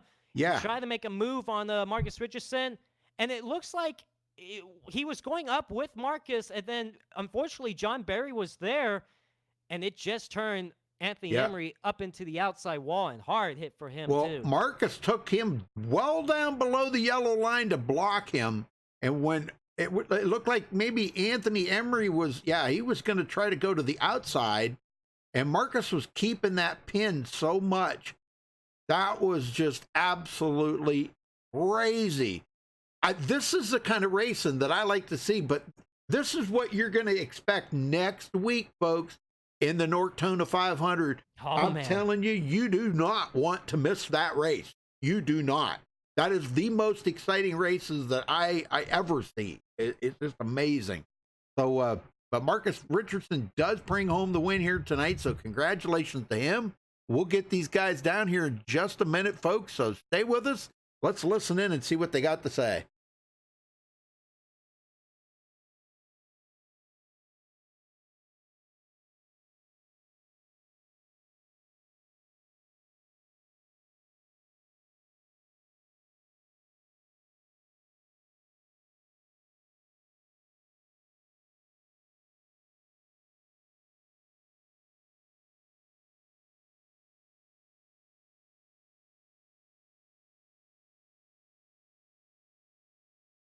Marcus Richardson, man, what a final lap there. But it's just intense. Probably, definitely intense in front of your windshield and stuff. A lot happened coming off turn 4 and then also coming down to check flags. So tell us about your race and tell us about that final lap. Yeah, this race went a lot better than the first one. I was in every crash pretty much in the first race. This race I kind of just waited around a little bit, and I didn't really try to force the issue that much. And then with like 15 to go, there was a lot of chess being played with trying to get position with up there, and I don't know, I never really got the lead to really get control of it. And then I think Nick misjudged coming down on TCB and it gave me the lead, and I was in a bad spot because Jared behind me had damage, and so I didn't really know when to go. I just went really early and hoped that I could maybe block a little bit, but the way they strung out, I really couldn't do it. I got shuffled back, and then at that point, I thought I was pretty much going to be done. But I was surprised Jared was able to get back to me, and then gave me a push, and I was able to make some moves. That last lap, I had to go high, and Femi knew I had to go high, so when he blocked, I was just slightly lower than he was, and when he was, it just hooked him, and then I thought we were all wrecked. I don't know how I didn't wreck at that point. Well, I tell you what, you found yourself winning this race. It took a couple incidents and a couple of blocks to do it, but and a couple of moves, but you did a good job, man. And believe it or not, this is your first win of the season in Norwich, which is hard to believe. I just remember that. But man, I tell you what, you guys will be racing in the Nortona 500, basically similar kind of racing, except it's at Daytona.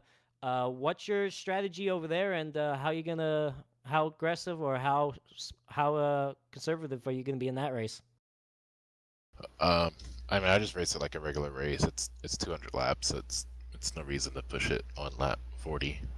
But somehow they always crash on lap 40, so we'll see. I'll just run it like a normal race and not push the issue till like the last 20-ish laps and see if I can make it. All right, well, congrats on the win tonight. Anybody you got to thank for it?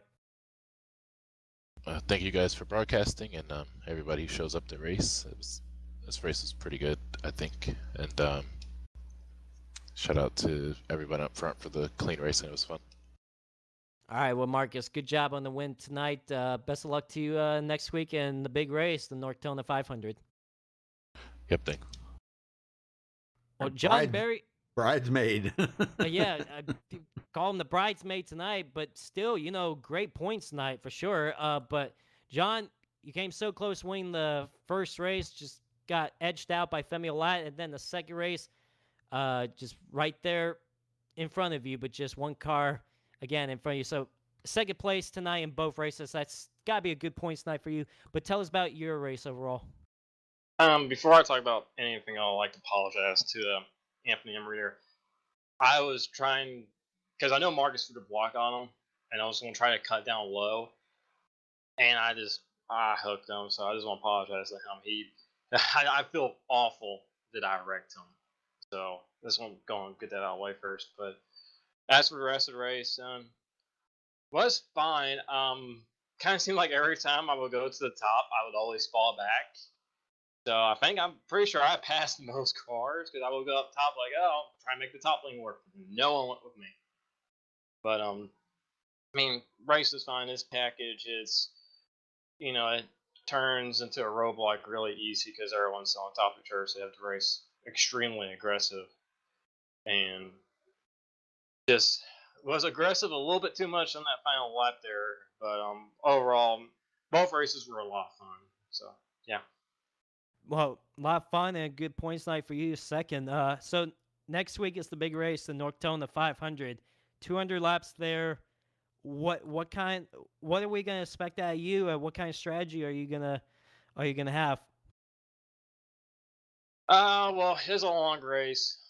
Normal these races I was aggressive all the way through because they were short and track turns and roadblock you can't have to. But for next week, I'm definitely probably the first 150 so laps. I'm probably going to chill and just ride around, race around with people who I know won't be causing a wreck. So the group people who usually run up front usually don't cause wrecks, and it seems like a lot of them were caused up front tonight.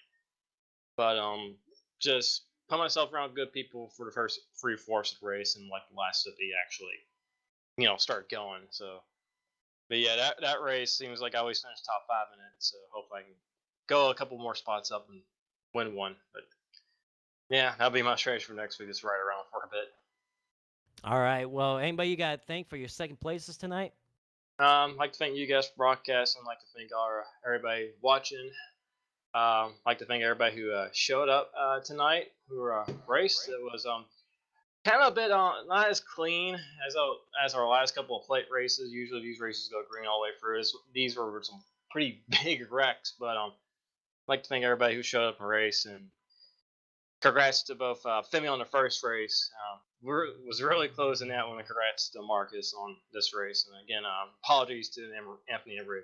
Did not mean to wreck him at all. So that was a boo-boo on my part. All right, well, good job on second place tonight. Both second places. Good luck to you next week in the big race in North Carolina 500. Thank you. Will Klein, buddy, I don't know how you do it. You almost pulled it off again. You just needed 2 more cars to wreck, and you would have somehow shown this victory, because I didn't even know you finished third until I was bringing people up here, which surprised me. Well, it shouldn't surprise me at this point, but man, Will, congrats on third. You didn't have a strong first race, but you came back strong to finish third in the second one.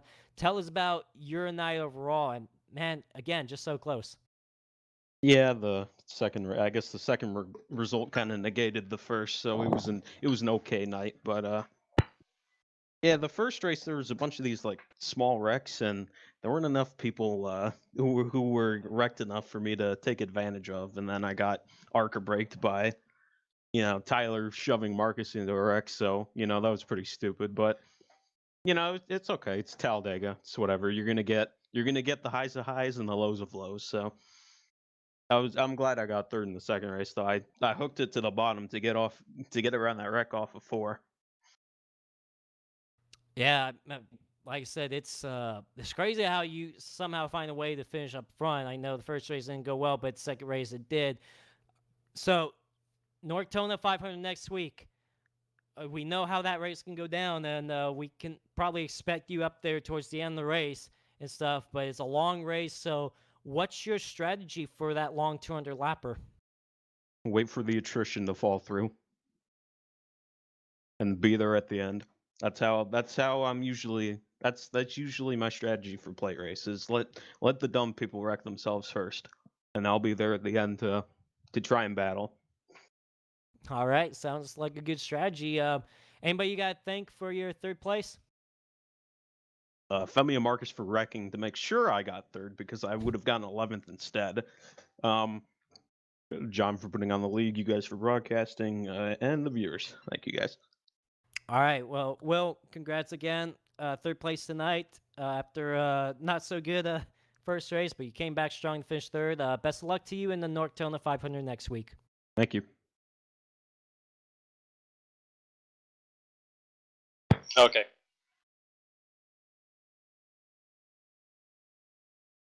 All right. All right, let's run down through the final results here, Joseph. All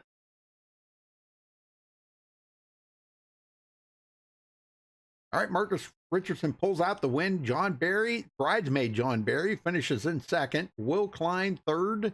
Spencer Owens fourth. Elijah Gracia comes home fifth.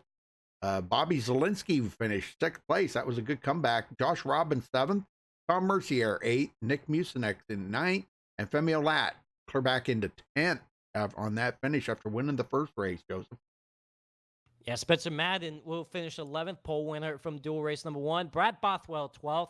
Terrell Baker, 13th. Anthony Emery, 14th. Sean Williams, 15th. Andrew Cardinelli, 16th. Scott Shire, 17th. Went for a wild ride on that final lap. Just went upside down, but he ends up 17th. Nate Stewart, 18th. Tony Hillbrands, 19th. And James Coulibaly rounds up the top 20. Rudy? All right, Cody Miller, 21st. Jared Darling, 22nd. Patrick Colby, 23rd. Aaron Smith, 24th. Bobby Cheney, 25th. Dallas Mahan, 26th. Ariotti, 27th. Cody Lamas, 28th. Taylor Fry, 29th. Justin Gable, 30th. Justin Lisenby, 31st. And Tommy Gossett, 32nd. Tyler Ducharme did not start the race. All right, well, congratulations to our winner. And, man, what a race it was there at the very end. That was one heck of a finish, Joseph. Oh, my gosh. True Nork fashion right there. True Nork fashion, that's for sure. Man, just great show. 2 great finishes. Just good racing overall. And, man, I tell you what, if racing's going to be like this tonight, I cannot imagine what next week's going to be like. Next week is going to be a special show for you guys. Hopefully you guys on MaxSpeedTV tunes in next Tuesday night at 7 Eastern time when we run the Nortona 500. 200 laps, Nork's version of the Daytona 500. I'm ready to join you up here in the booth, and I'm ready to call that race because, man, it's just going to be a fun show. Rudy, I'm excited. I can't wait. I wish next Tuesday night was here already, but going to have to wait a long 7 days, but we'll be ready for it. All right. Well, thanks for watching tonight, folks. Make sure you mark that on your calendar to be here for the Nortona 500 next week. But tune in tomorrow night for the Laura Cup Series, and they will be at Homestead for their, well, let's see, that's your next to the last race of the season. So the points are really heating up quick and very tight. So you got to tune in for that. All right, folks. We'll catch you next time. Till then, stay safe and have a good night.